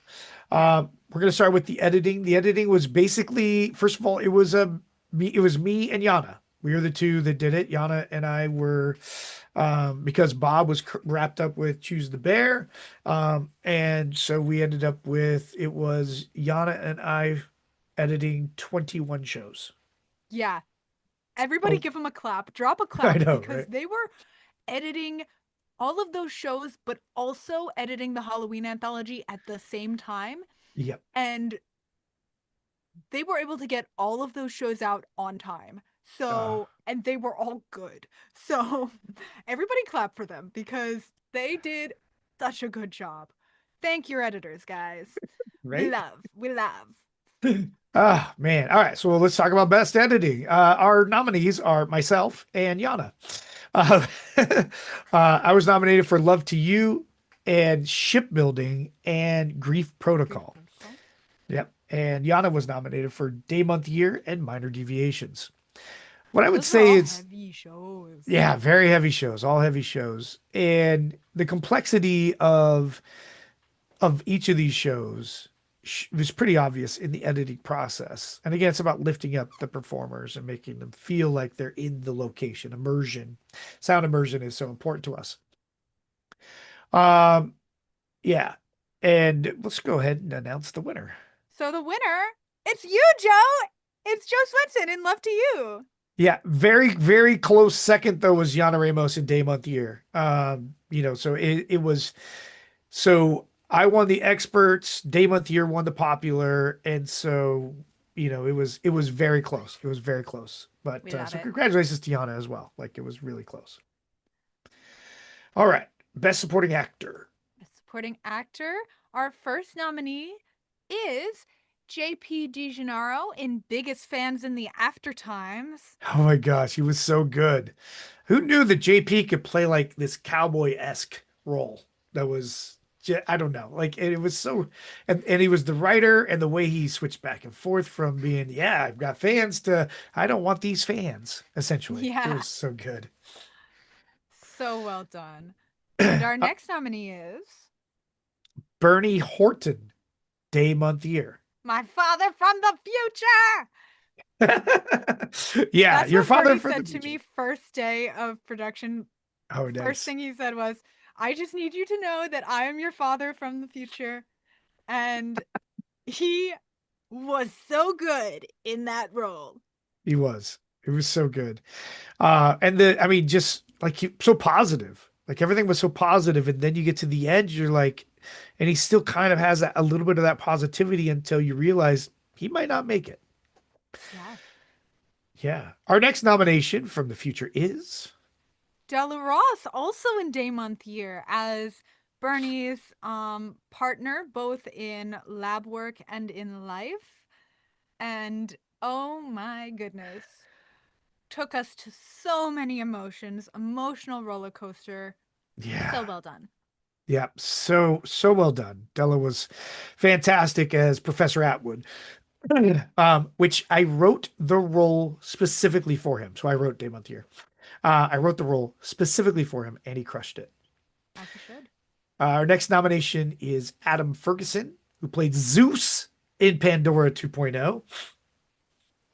That was so good. I love that show. I love Greek mythology, and so it was fantastic. And Adam was such a good Zeus. Oh yeah, such a He good had the Zeus. command in his voice, but also like Zeus is kind of a whiny little guy sometimes. And so Right? he was able to get the interplay of Zeus's kind of a whiny little guy who like stomps his feet when he doesn't get what he wants, but he also is like king of the gods. King Wow. of the gods. Really well done. And our So good. last nominee is Brady Thompson in Love to You, which was his BAE debut. It was, yeah, his BAE debut, and he plays Private Bacchus, who is, just kind of going with the flow, but you're really important to the entire story. That's right. Brady played the part with an innocence that was kind of surprising, and I loved it. Yes.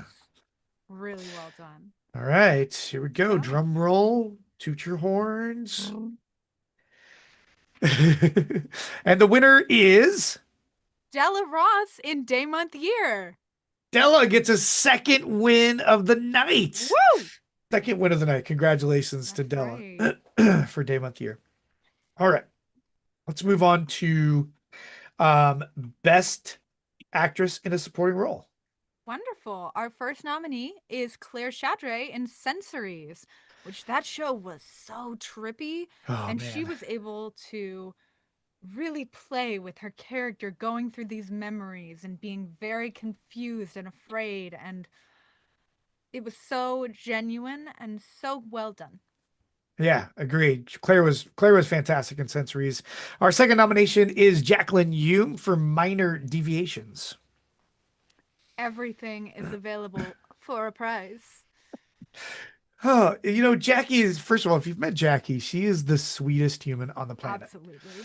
And she's surgical in her role in Minor Deviations. Like it's to the point where at the end, when you've hit the button already, you get a second button with the way Jacqueline delivers the line that Yeah. everything is available for a price.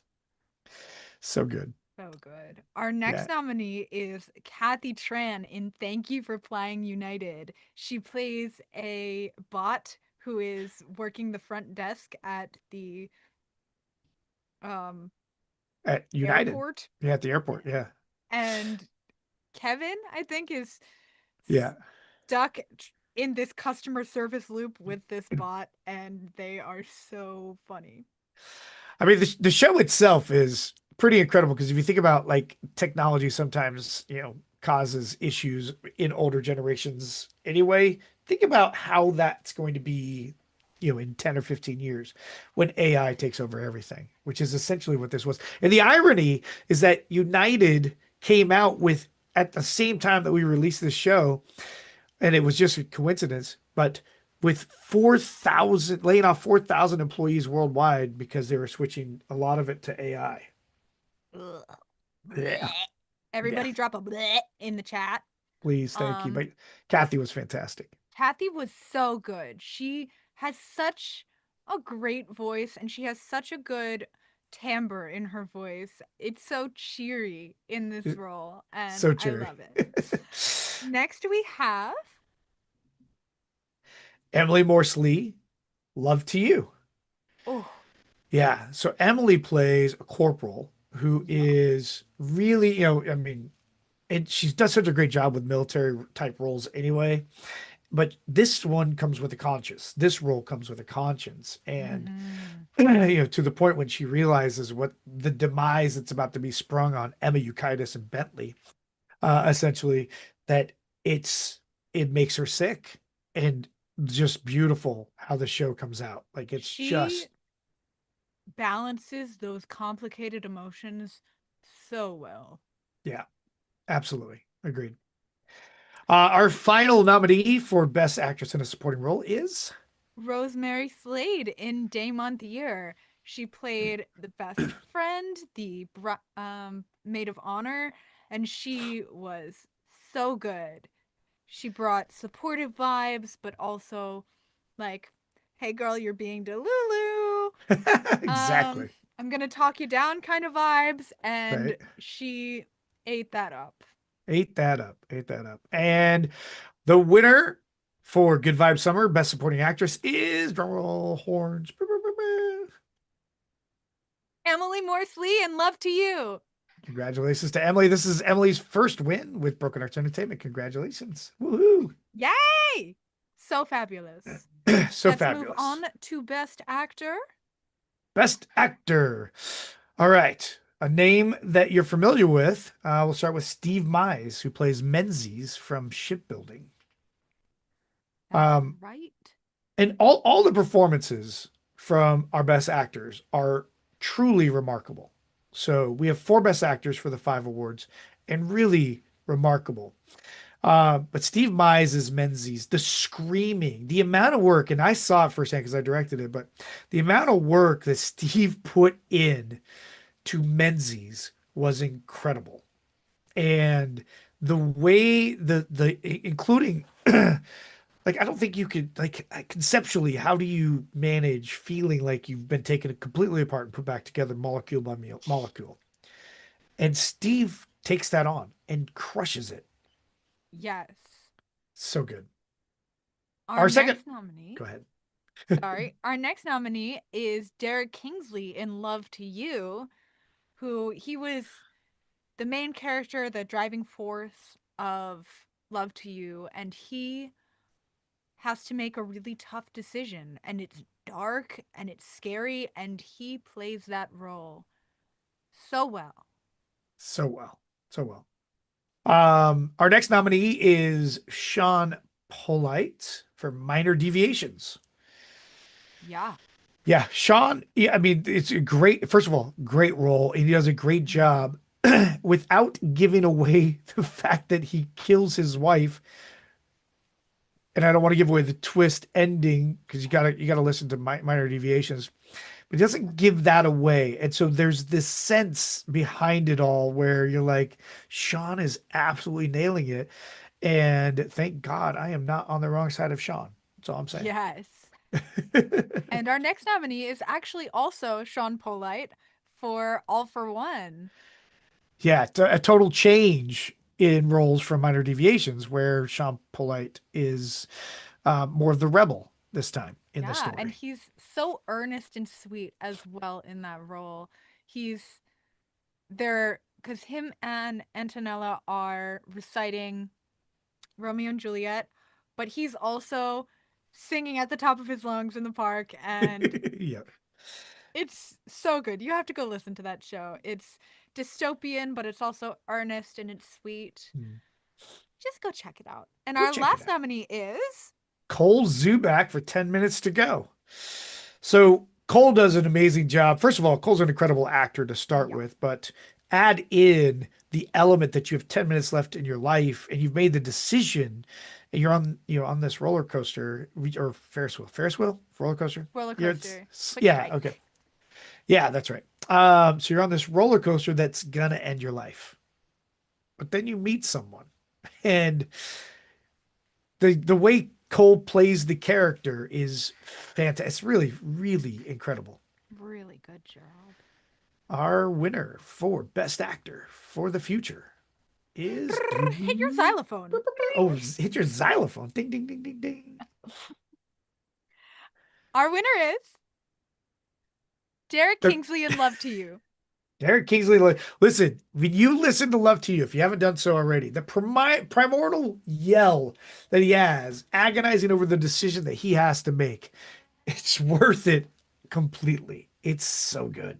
That show is so good. So good. This is Derek's second win for Best Actor in an Anthology. Slay. Slay. All right. Let's move on to Best Actress in the future anthology. All right. All right. Our first nominee is Molly McGill in Shipbuilding. Oh man, so good as Wheeler, the opposite, just the opposite energy of and supportive energy that she brought to shipbuilding uh to really help Steve's character Menzies through this transition in hope. Like there's a lot of hope in her voice. I mean, it's just A Molly was so great. steadiness. Yeah. Yeah. It, it was so good. Molly was so good. Our next nominee is Dana Hall in The Grief Protocol. yeah. When I saw her firsthand do Mm. that show, made me cry. Made me cry. She is so good and brought such earnest love and grief to this role. Uh, And it was beautiful. all three of the women in that show, um, they knocked it out of the park. Yeah, all three of them are winners in my heart. Right, Shelby Parker, Dana Hall, Kira Sawyer, um, just really incredible. And Deborah A. Cole's Mm, writing, just so amazing and beautiful. And if you're put in that situation in the future or at any time where you have to follow the rules of grief, but you don't want to, and there's an opportunity for you not to follow the rules of grief. Like, Dana just eats that up. Like, that's right. it's so good. Knocks it Uh, out of the park. Our next nomination for Best Actress in an Anthology is Antonella Perez Ferrero in All for One. That's right. She is so good in that show. Her story about her grandma and then bouncing between that and the budding romance with Yeah. Sean and her wanting to read her book and her fear of Big Brother watching. Oh, yeah, yeah. So good. The tension that Antonella produces in that fear is so great. It's so great. Mhm. Our next nomination for Best Actress is Hannah Lee DeFreitas for Day Month Year. Hannah plays the lead character in the show, and who's about to be married, has chosen kind of sadistically to marry on the last possible date that her father might return from a visit in a time machine, and that's gone wrong.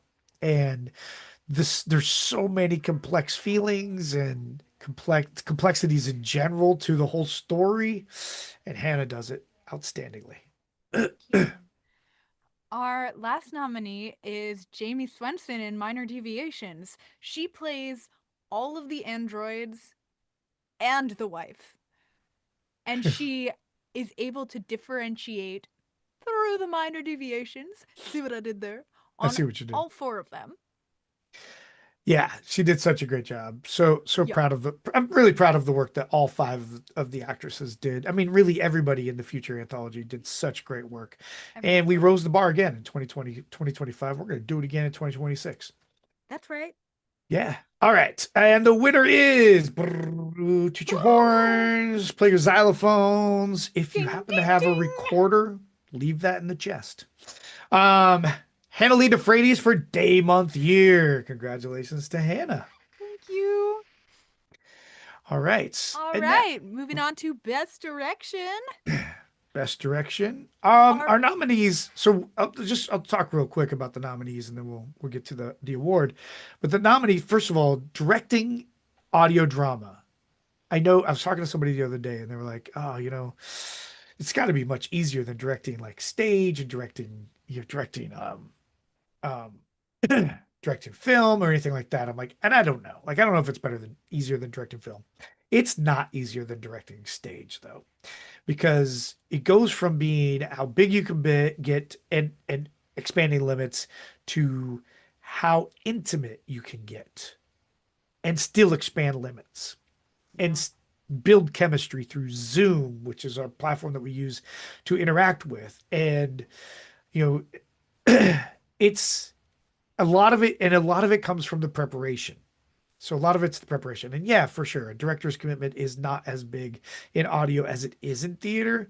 But I tell you what, like the distance that our directors get our performers to travel is incredible.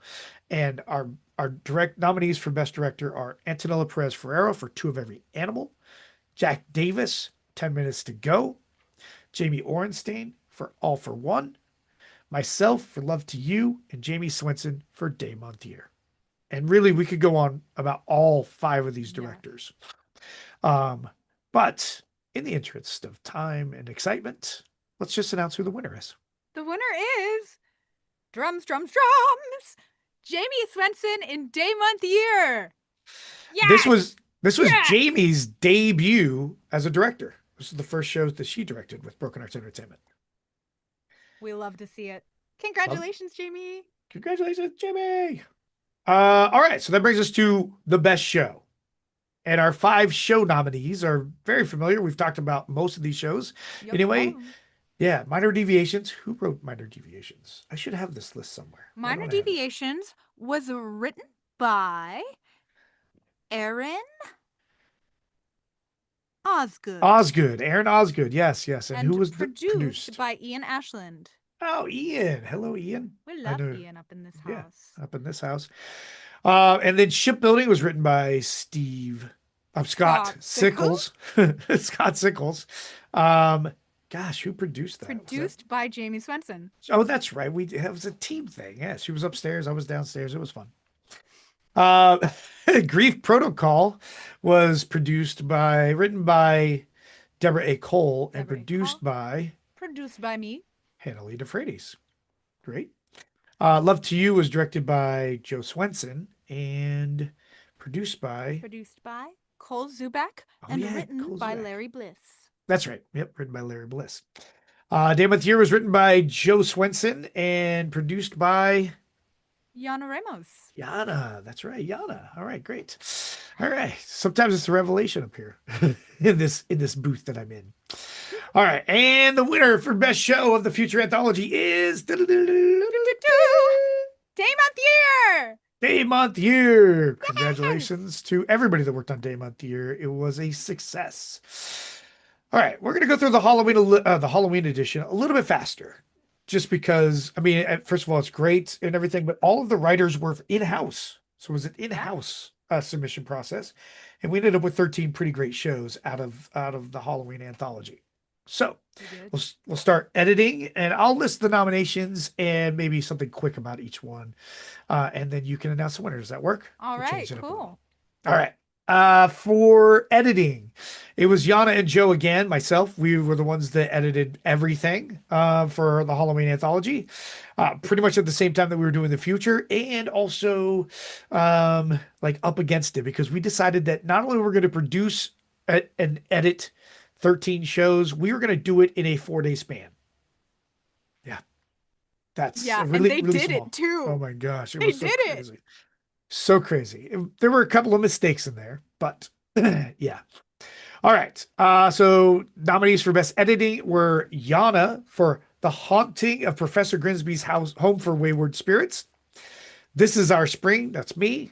One Red Shoe, that's also me. Something in the Water, Yana Ramos. Better Than Normal, Yana Ramos. And this was really, it was a two-horse race. Um, throughout all sides of it. And first and second in all three categories ended up being these two shows. The winner is The winner is Yana Ramos for The Haunting of Professor Grimsby's House for Wayward Spirits. congratulations to Yana. This is Yana's first win, first Broken Star win. Congratulations there. Best supporting actor. All right, best supporting actor. We had Bob Sawyer, who played Beavers. He was a beaver. There it is. There it is. That's From what he is. One Rich You. Oh my gosh, it was crazy. Jack Dumas for, we're going to shorten it to Grimsby. Adam Ferguson for Trick or Treat, where he played a great dad. Mm-hmm. Blaze for One Red Shoe. This was Blaze's first show with Broken Arts Entertainment. And JP DiGennaro from This Is Our Spring, which is just scary as you can Oh, get. yeah. So great, so great. And our winner for Best Supporting Actor The in best Mythology. supporting actor is Jack Dumas in Grimsby. His second win of the day. That's Congratulations to right. Jack. Apparently, if you want a show to do well, you have Jack as a supporting actor. That's what you do. All Yeah. right. Our best supporting actress is our nominees are, I don't know. Jamie Lee from Grimsby, Emily Morsley from Trick or Treat, Jackie Yu from One Red Shoe, Melissa Watson from One Red Shoe, and Karen Ornstein from Something in the Water. Again, fabulous performances from all. Mm-hmm. And our winner is Jamie Lee in Grimsby. Jamie Lee and Grimsby. This is Jamie Lee's first win with Broken Arts Entertainment. Congratulations to Second Jamie. win. Oh, second win. Did I say first? Yeah. My bad. Second win. Second win with Broken Arts. All right, now we're gonna go to Best Actor. So, Best Actor in the Halloween anthology, our nominees are Cole Zuback for Stay Back, one of our many vampire shows. Ian Ashland for Trick or Treat, Derek Kingsley for Alien Eclipse, Bernie Horton for A High Stakes Proposal, and Jack Dumas for Halloween. Um, Before we announce the winner on this, I just gotta say that Derek Kingsley's voice in Alien Eclipse is incredible. The voice, the persona, the consistency that he holds it with is really fantastic. All So right, funny. so funny, so Go funny. check out that You show. gotta It's check it out and so bring back funny. the moon. Bring back the moon. Yes. All right, and the winner is Bernie Horton in A High Stakes Proposal. I hope you cleaned those spit takes out of that closet. Uh, you can clean them up with your award. But if you don't get, Congratulations! I'm yeah, so proud of exactly. you. Congratulations. If you don't get the reference, Bernie, it's some drinking blood because, it's a vampire show. All right. And he didn't mean to. Best actress in the Halloween anthology, our nominees are Rosemary Slade for This Is Our Spring, Hanley DeFreitas for A Lot of Time to Talk, A Lot of Time to Think, Hanley DeFreitas, Stay Back, Yana Ramos, Better Than Normal, and Hanley DeFreitas, A High Stakes Proposal.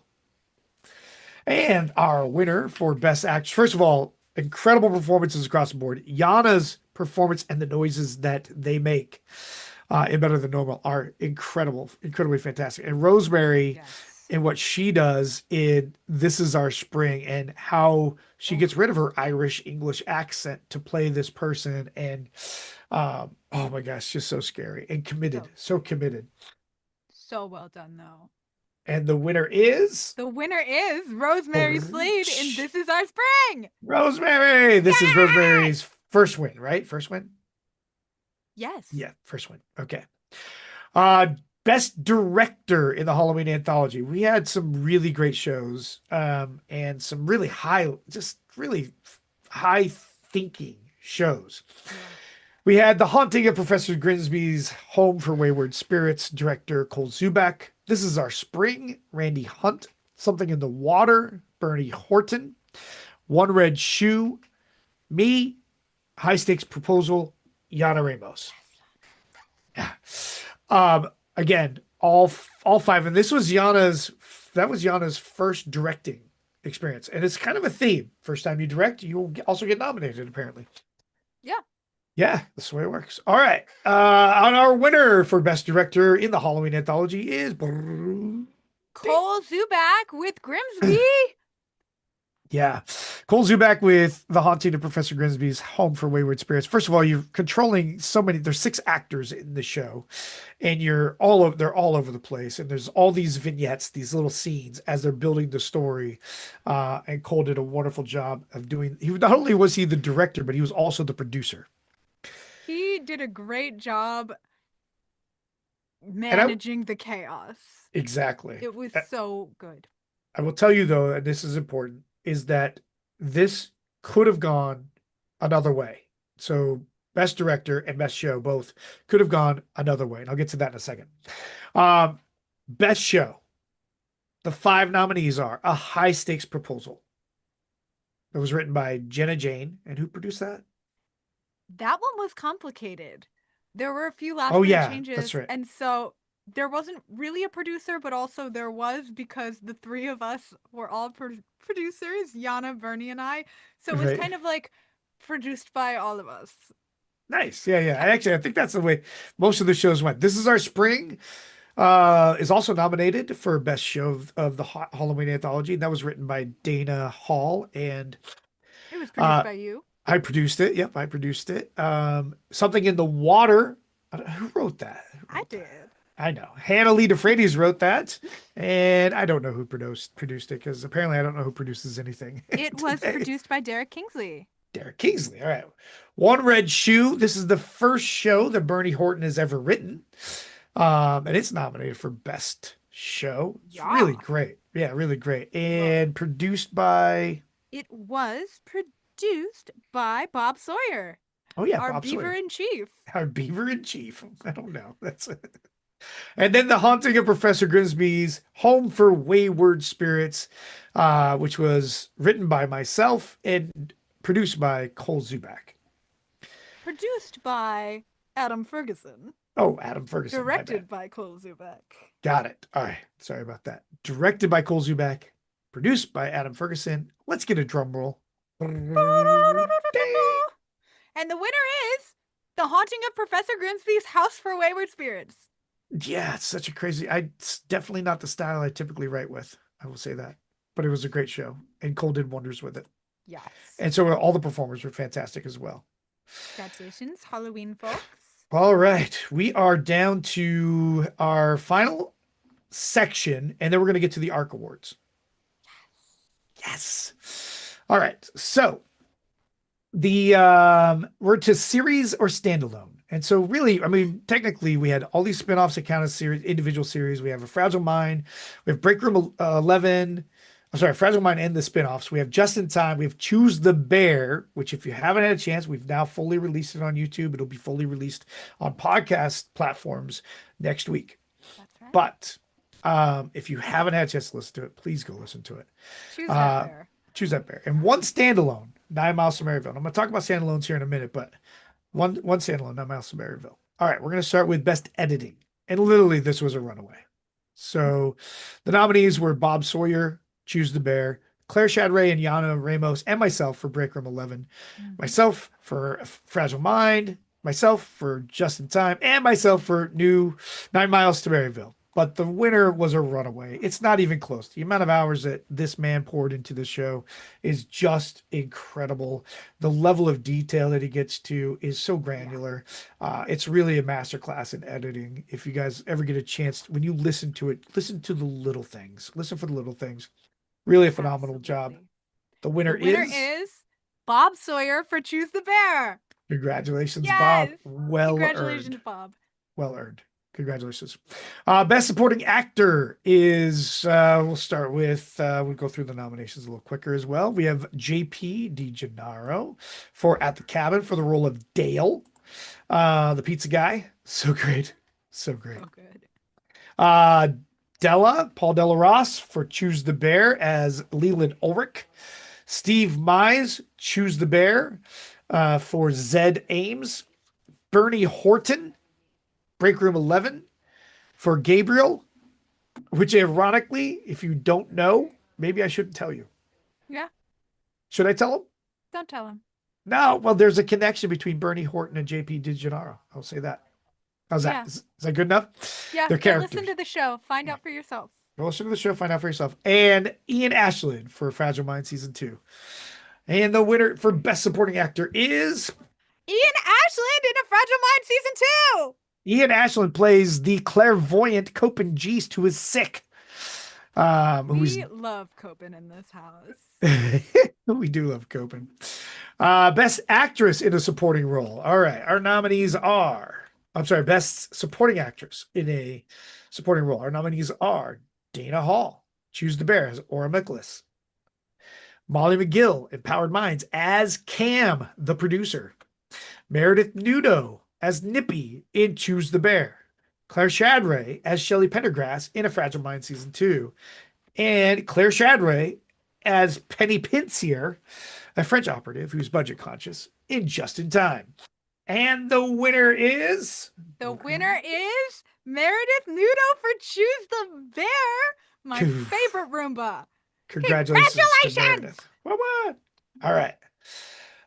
Best actor. Here we go. Best actor in a series or standalone. We have our nominees are Nathan Roach, 9 Miles to Maryville as Bobby, Derek Kingsley as the title role Just in Time in Just in Time, Steve Mize as A Billion Roles, also in Just in Time, Cole Zubak at The Cabin.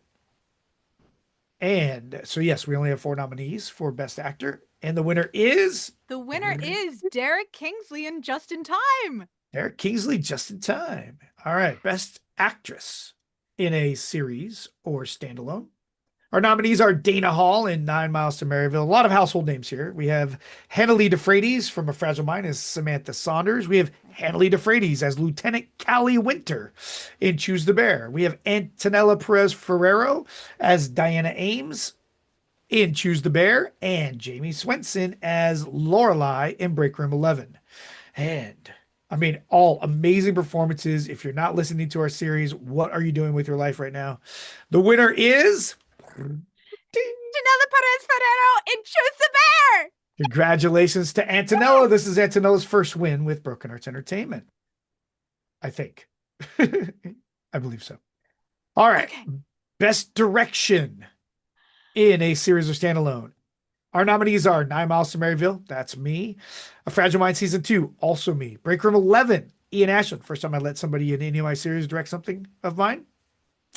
Just in Time, me, and Choose the Bear, which is Helen May is our executive producer and director of the show, but there were actually other directors involved as well. Those are our nominees. Who is our winner? Our winner is Helen May for Choose the Bear. Helen May! Congratulations! Helen May, that's her second director win today, right? Yeah. No. Yes? At least her second. Or nomination. No, I think it's her first today, but she's also our defending ARC award for 2024. That's right. All right. Best episode. This is a unique one.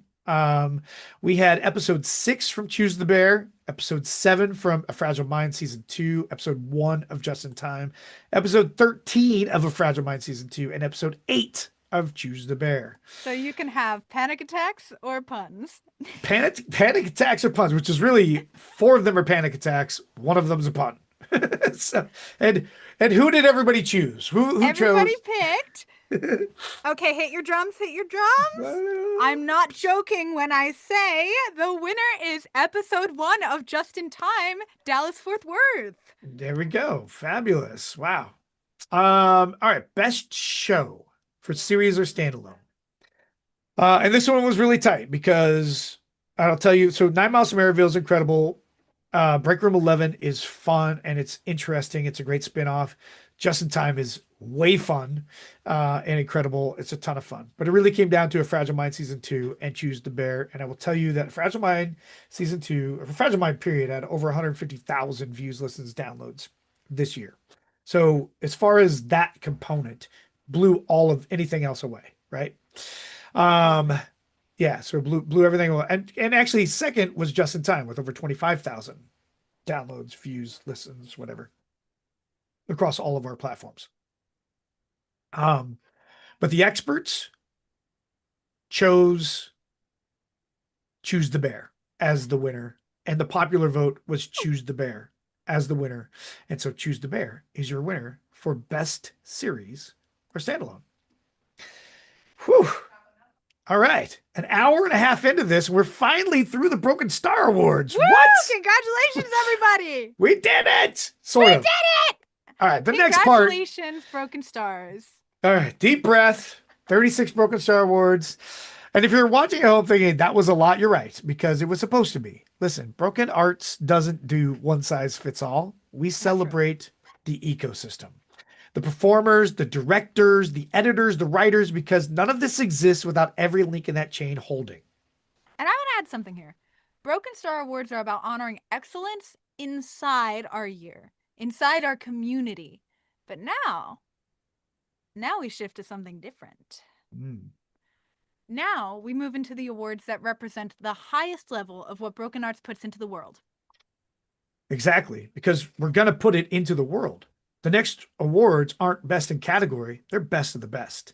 Mm, And some of these winners are going to go on to festival. And that's a big piece of what we do. that's Um, huge. and if you have been paying attention to what we do with Broken Arts Entertainment, Reanima just won an award in Hollywood. So, and that's Ali Cantor's show starring Gwen Fraser, Shelby Parker, Helen Yeah, Chang Mao, wow. directed by Helen May and produced by Helen May, Produced produced by by Laura Laura Hogan. Hogan. Sorry. A lot of talking. Yeah, produced by Laura Hogan. It's a beautiful show, incredible show, and it finally got its just desserts, right? As it should. Finally. Finally. So you see it here. I think I'm pointing in that direction. I don't know. I'm just wherever it is. The ARC Awards. Now, this is the best of the best. And what it stands for is the A stands for art or create art. The R stands for risks, take risks. The C stands for get your drinks ready, compel conversation. And these awards represent work that can stand on its own anywhere in festival spaces, in jury competitions, and in rooms where nobody knows the Broken Arts name yet. This is a part of the night where we're not just celebrating what we made, we're celebrating what we made that can travel. This is Broken Arts at its most refined, most daring, and most undeniable. And here's the key: every nominee for an ARC award is already a Broken Star winner. So if your name is on this list, you've already proven you can win in your category. Now we're asking a bigger question. Which of these wins becomes the win? Before we reveal this year's nominees, we want to honor last year's ARC winners because they set the bar for what the best of the best means at Broken Arts. In 2024, our ARC winners included Erin Mowen Smith for Pre Written, Mm. Gwen Fraser for Reanima, I can't believe I put applause beats in here. Whatever. Derek Kingsley for Magical Thinking, and Helen May for Direction of Reanima. And if you're And if new, you're new here, go listen to that list. Go listen to it. Seriously. what happened? Are you okay? Yeah, Like that's the lineage, which brings us to tonight. that's right. All right, we're gonna start though. We have a special achievement ARC award for writing. Wow.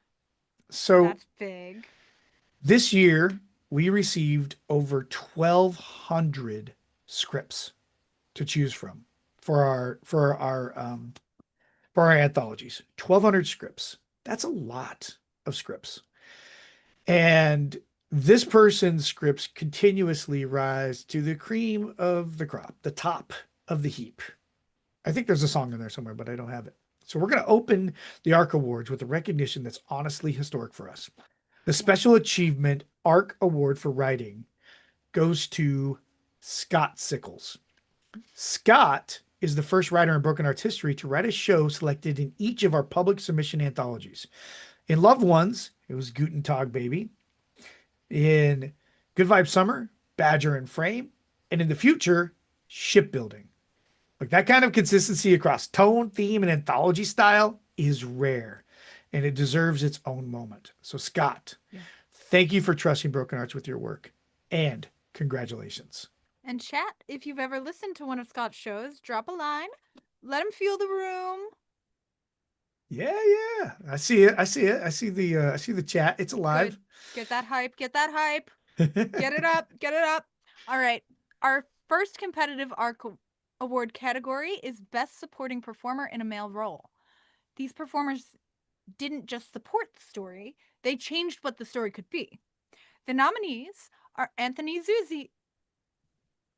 Zuniga, and Emma Box, Matt Teeter, Attached, Paul Delarosse, Damon Thier, Jack Dumas, Grimsby, and Ian Ashland, A Fragile Mind. All right. Listen, these five already proved that they're the best of the best, and they were absolutely incredible in their roles. Well-deserved wins for the Broken Star Awards. And the ARC Award for Best Supporting Performer in a Male Role goes to. I'm sending it to Hannah right now because she doesn't even know. That's how cool this is. She doesn't even know. So I'm sending it to her right now that the winner is. Ooh, Anthony Zuniga in Ammo Box. First of all, the fact that you called it Animal Box is going to justify Jamie's constant hearing of me saying Ammo Box and mistranslating it to Animal Box as well. But congratulations to Anthony Zuniga. Sorry, guys. I'm sorry. All right, that's Okay. hilarious. All right. Congratulations. If you're here live, jump into the chat, say something, scream, cry, post 12 emojis. We want to celebrate you properly. Woohoo. All right, next up, Best Supporting Performer in a Female Role. These nominees delivered the kind of work where you forget you're listening to a performance and you just live inside the moment. As you should. The nominees are Shelby Parker, Ammo Box, Emma Euclides, Attached, Emily Morse Lee, Love to You, Jamie Lee for Grimsby, and Meredith Nudo for Choose the Bear. So much talent right there. And the ARC award goes to Meredith Nudo and Choose the Bear. Boom! Congratulations. Yes, my favorite Roomba. So proud of you. Now, Best Director. Directing is the invisible hand that turns chaos into cohesion. It's leadership, taste, pacing, performance shaping, and problem solving all at once. The nominees are Dana Hall, A Date with the Devil, Steve Mize, Feeling Batty, Jamie Swenson, Dame on the Year, Cole Zuback, Grimsby, and Helen May for Choose the Bear. I think one of the things when it comes to Best Director, um, just to make this valid that these five nominees are there, is the information that is distributed to me from the cast and the producers. And I get a lot of that also behind the scenes conversation that happens from Hannah, who reviews a lot of the behind the scenes recordings. And I think it's important to point out that all five of these directors are deserving of an ARC award. But this is the best of the best. And the person who consistently, just across the board, puts up incredible work and is, um, is somebody that I think a lot of our directors aspire to be, especially when it comes to the work that they put in, the purpose with which they work, the preparation, so much preparation. Um, and yeah, so the ARC award for Best Director goes to Helen May for Choose the Bear. Yes! Yes! So good. Next is Best Soundscape Editing. This category is where the difference between audio drama and cinema for the ears becomes obvious. Because cinema for the ears is what we try. That's our whole, from an editing, post-production standpoint, that's our whole thing. And before I go any further, I have a special announcement, Hannah. Do you? I do. I have a special announcement, and it only took us an hour and 50 or so minutes to get to it. Guys, we've got a surprise. Surprise! Yeah, somebody's going off script. I'd like to congratulate Yana Ramos for her recent move to vice president of post production. Congratulations, Yana! Congratulations to Yana. And a lot of it is because Yana is organized in the ways that I'm hopeful that we will be able to stick to our schedule and put together a schedule for everybody that makes a lot more sense so that I don't have my hands in all the pots. And so, So first of all, congratulations, and I'm extremely grateful They for are so Yana stepping forward. organized and so good at what they do. We are so proud of Yana Ramos. Yep, absolutely. All right, the nominees for Best Soundscape Editing are myself for 11 Days, Steve Mize for Rig of Bamboo, myself for Love to You, Yana Ramos for Professor Grimsby, and Bob Sawyer for Choose the Bear. And the arc goes to Bob Sawyer for Choose the Bear. We are getting a bear sweep right now. Yes. Yeah, yeah, on fire. The bear is on fire. Yes. All right. Now we enter leading performances. These are the performances that carry the weight of the entire story and make you believe it should be no other way. The nominees are Jack Dumas, Guilt by Association, Paul Delarosse, Feeling Batty, Derek Kingsley, Love to You, Bernie Horton, A High Stakes Proposal, and Derek Kingsley, Just in Time. And the arc word goes to Paul Delarosse! congratulations. If Congratulations! he's still up, that would be fantastic. That would be amazing. Swishy swish! Swishy swish. Everybody drop a swishy swish in the chat. Yep, swishy swish, swishy swish. And just so everybody knows, like Paul Delarosse, I mean, when I went to the experts, it was really close. It was so incredibly close. That we actually had a tie. Just so everybody knows, like we had a tie with our top four. And so I went back to them and I said, look, let's take these four and let's vote them. And if you notice, there's only four actors on this list. I said, let's take these four and rank them how you see fit. And this is how it came out. So it was very, very close. But congratulations to Della. What a great win. All right. Best performer in a leading female role. The nominees are Dana Hall, 11 Days, Henley DeFreitas, The Sun's Shadow, Henley DeFreitas, Day, Month, Year, Rosemary Slade, This Is Our Spring, and Antonella Perez Ferrero in Choose the Bear. And the ARC award goes to Dana Hall in 11 days. Congratulations, Dana. Well deserved.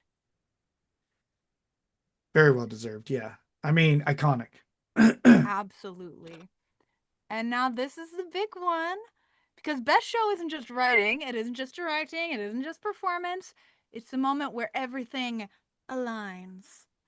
The nominees for Best Show of 2025 are 11 Days, written by Joe Swenson, produced by Helen May, The Sun's Shadow, written by Dana Hall, produced by Derek Kingsley, Day, Month, Year, written by Joe Swenson, produced by Yana Ramos, The Haunting of Professor Grimsby's House for Wayward Spirits, written by Joe Swenson, produced by Adam Ferguson, Choose the Bear, written by Ali Cantor, produced by Helen May, Ali Cantor, Joe Swenson, Jack Davis, Derek Kingsley, Bob Sawyer, and Deanna Ramos.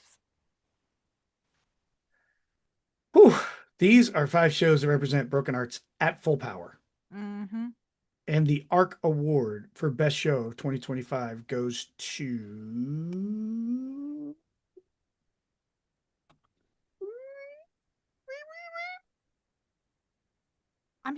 Am I hearing those drums? Drum louder, drum louder. Drum louder. Choose the bear! Whew. So Allie, who won Best Writer, essentially her show won Best Writer for the Future, but because pre-written wasn't long enough to submit to festivals, we went with Reanima last year. And Ali Cantor wins this year. That's right, as she should. We love Ali Cantor in this house. We love Choose the Bear. And that's all she wrote there, so congratulations! Congratulations. Let's talk about 2026. I know you guys have been on here with us for a long time, and I appreciate the time that you've spent with us. But let's look forward because while tonight is about honoring an incredible 2025, Broken Arts has never been a company that lives in the rearview mirror. We celebrate the work, we honor the wins, and we ask the only question that matters next. What's coming? We originally hoped to announce the full cast for Make Me Laugh tonight. We're close, but we want to do it right. So Okay. casting is still underway, and we expect to have that finalized by tomorrow or Tuesday. So tonight we're doing something just as important. We're going to announce the directors because Yes. Make Me Laugh lives and dies by tone, timing, trust, and fearless leadership, and the slate delivers all of that. These are the people guiding the chaos, shaping the comedy, and making sure every punchline lands. All right. So, and we're doing this in alphabetical order, but I'll tell you what the first two shows are going to be at the end. All right. So we have A Simple Trip to the Airport by Stratton Rushing, directed by Bernie Horton. Armchair Critic by Nikki Denovan, directed by Dana Hall. Black Good Friday by Cam Eichmeyer, directed by Jack Davis. By the Sword by Dominic Moore, directed by Derek Kingsley. Coffee In by Cole Zubak, directed by Yana Ramos. Dating Clause by Robert Wybazal, directed by Yana Ramos. Fresh Hell by Brian Cern, directed by Jack Davis. Genealogy by Jean Chiampi, directed by Jamie Ornstein. Gospel According to Bowser by Dan Borengasser, directed by Joe Swenson. Götterdämmerung, Thor's Shocking Story by Terry Faust, directed by Adam Ferguson. I Love an Earthling by Rex McGregor, directed by Derek Kingsley. Merlot LeMay with the Mayonnaise by Jacqueline Friscorn, directed by Helen May. My Vagina Has a First Name by Dana Hall, directed by Jamie Lupien Swenson. Not That Ed by Mike Byam, directed by Bernie Horton. Pure Shakes by Joe O'Donnell, directed by Randy Hunt. Second Thoughts by Robert J. LeBlanc, directed by Randy Hunt. Shakespeare by me, directed by Steve Mize. Snacks, Drugs, and the Sexual Appetite of the Gays by Steve Martin, directed by Emily Morsley. Emily is making their debut as a director with Broken Arts Entertainment. And is directing the next show as well, The Exorcism Kit by Laura Feisenmeyer, directed by Emily The Morsley. Street Has Eyes, like the letter I, by Greg Lamb, directed by Adam Ferguson. And The Street Has Eyes will be in our the first release that'll be coming in March. 'Twas the Day After Christmas by Stephen Korber, directed by Bernie Horton. Ugly Doctor Hospital by John Busser, directed by Joe Swenson. We Are Cranston by Lisa Delagiorino Friend, directed by Joe Swenson. The other show that we have released, so we're going to release two per weekend, so it's kind of a slow drip this time. The other show that's going to be released, I think, is A Simple Trip to the Airport. So yeah, it's A Simple Trip to the Airport and The Street Has Eyes. Those are the first two shows that are coming out. Yeah, that is an absurdly strong slate. All right, and a full release schedule will be out later this week. Fragile Mind Season 3 is officially entering production. The entire season will be available by the end of May. And any series that spans years, especially one as emotionally and logistically complex as this, evolves. You lose some performers, you gain new voices, and sometimes the story asks for more.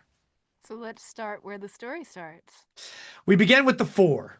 Cole Zubak returns as Doug McKenzie, who becomes the focal point of season 3. So every season is a different focal point. Season 1 was Stephanie, season 2 was Sam, season 3 is Doug, and season 4 will be Copen. Hanley DeFreitas returns as Sam Saunders. Ian Ashland, fresh off of his Broken Star Award, returns as Copen Geist. And we are incredibly excited to introduce Tally as Stephanie. Tally impressed us immediately, not just with performance, but with preparation, with charts, lore breakdowns, questions about questions. And honestly, Tally's work ethic and what she put into this made her a front runner for multiple roles. And the energy that she brings to Stephanie is instantly contagious. She spent days researching the role of Stephanie, and we are thrilled to bring her aboard and continue to talk lore with her. So excited. Season 3 also introduces Kenya Taylor. Kenya is a major in the 316, a cultish militant group of immortal adjacent humans. She plays a massive role this season and well beyond. Kenya Taylor will be portrayed by the person that we had Vietnamese dinner with last night, Jacqueline Hume. And trust us when we say this casting matters. Jackie is going to bring so much amazing life to Kenya. Hmm. We're also introducing three new powerhouse characters who won't just exist in the mainline story. They will have their own spin off. Collectively, they are known as the Mentors Mara Viscari, Mei Liang, and Saeed Al Rafiq. Each has unique abilities. Each believes they are doing what's best for the Four until they are chipped and controlled by the center. Ooh.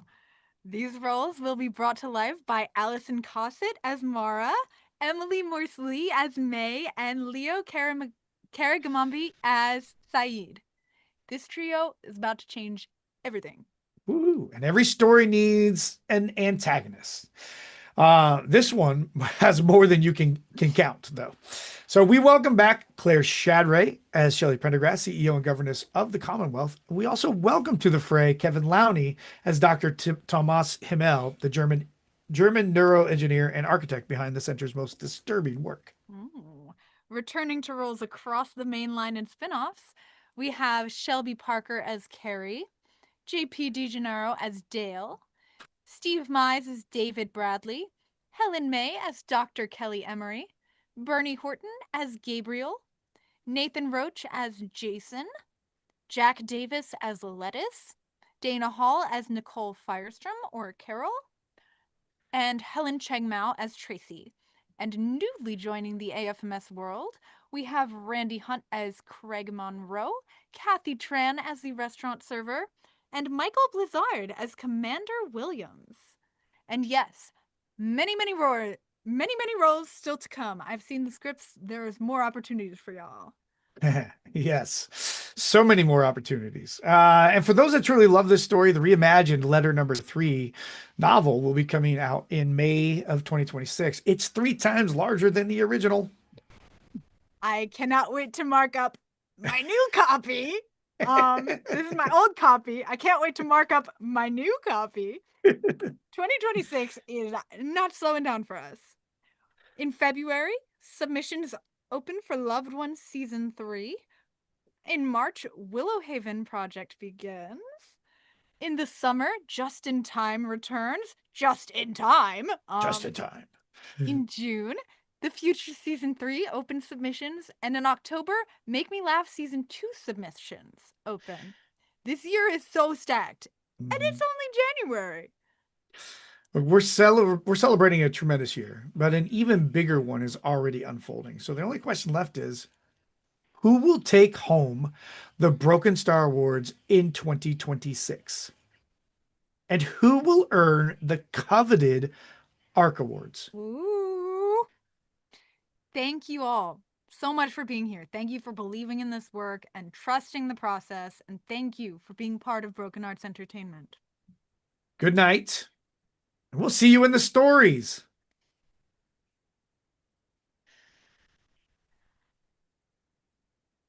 How do I end it now?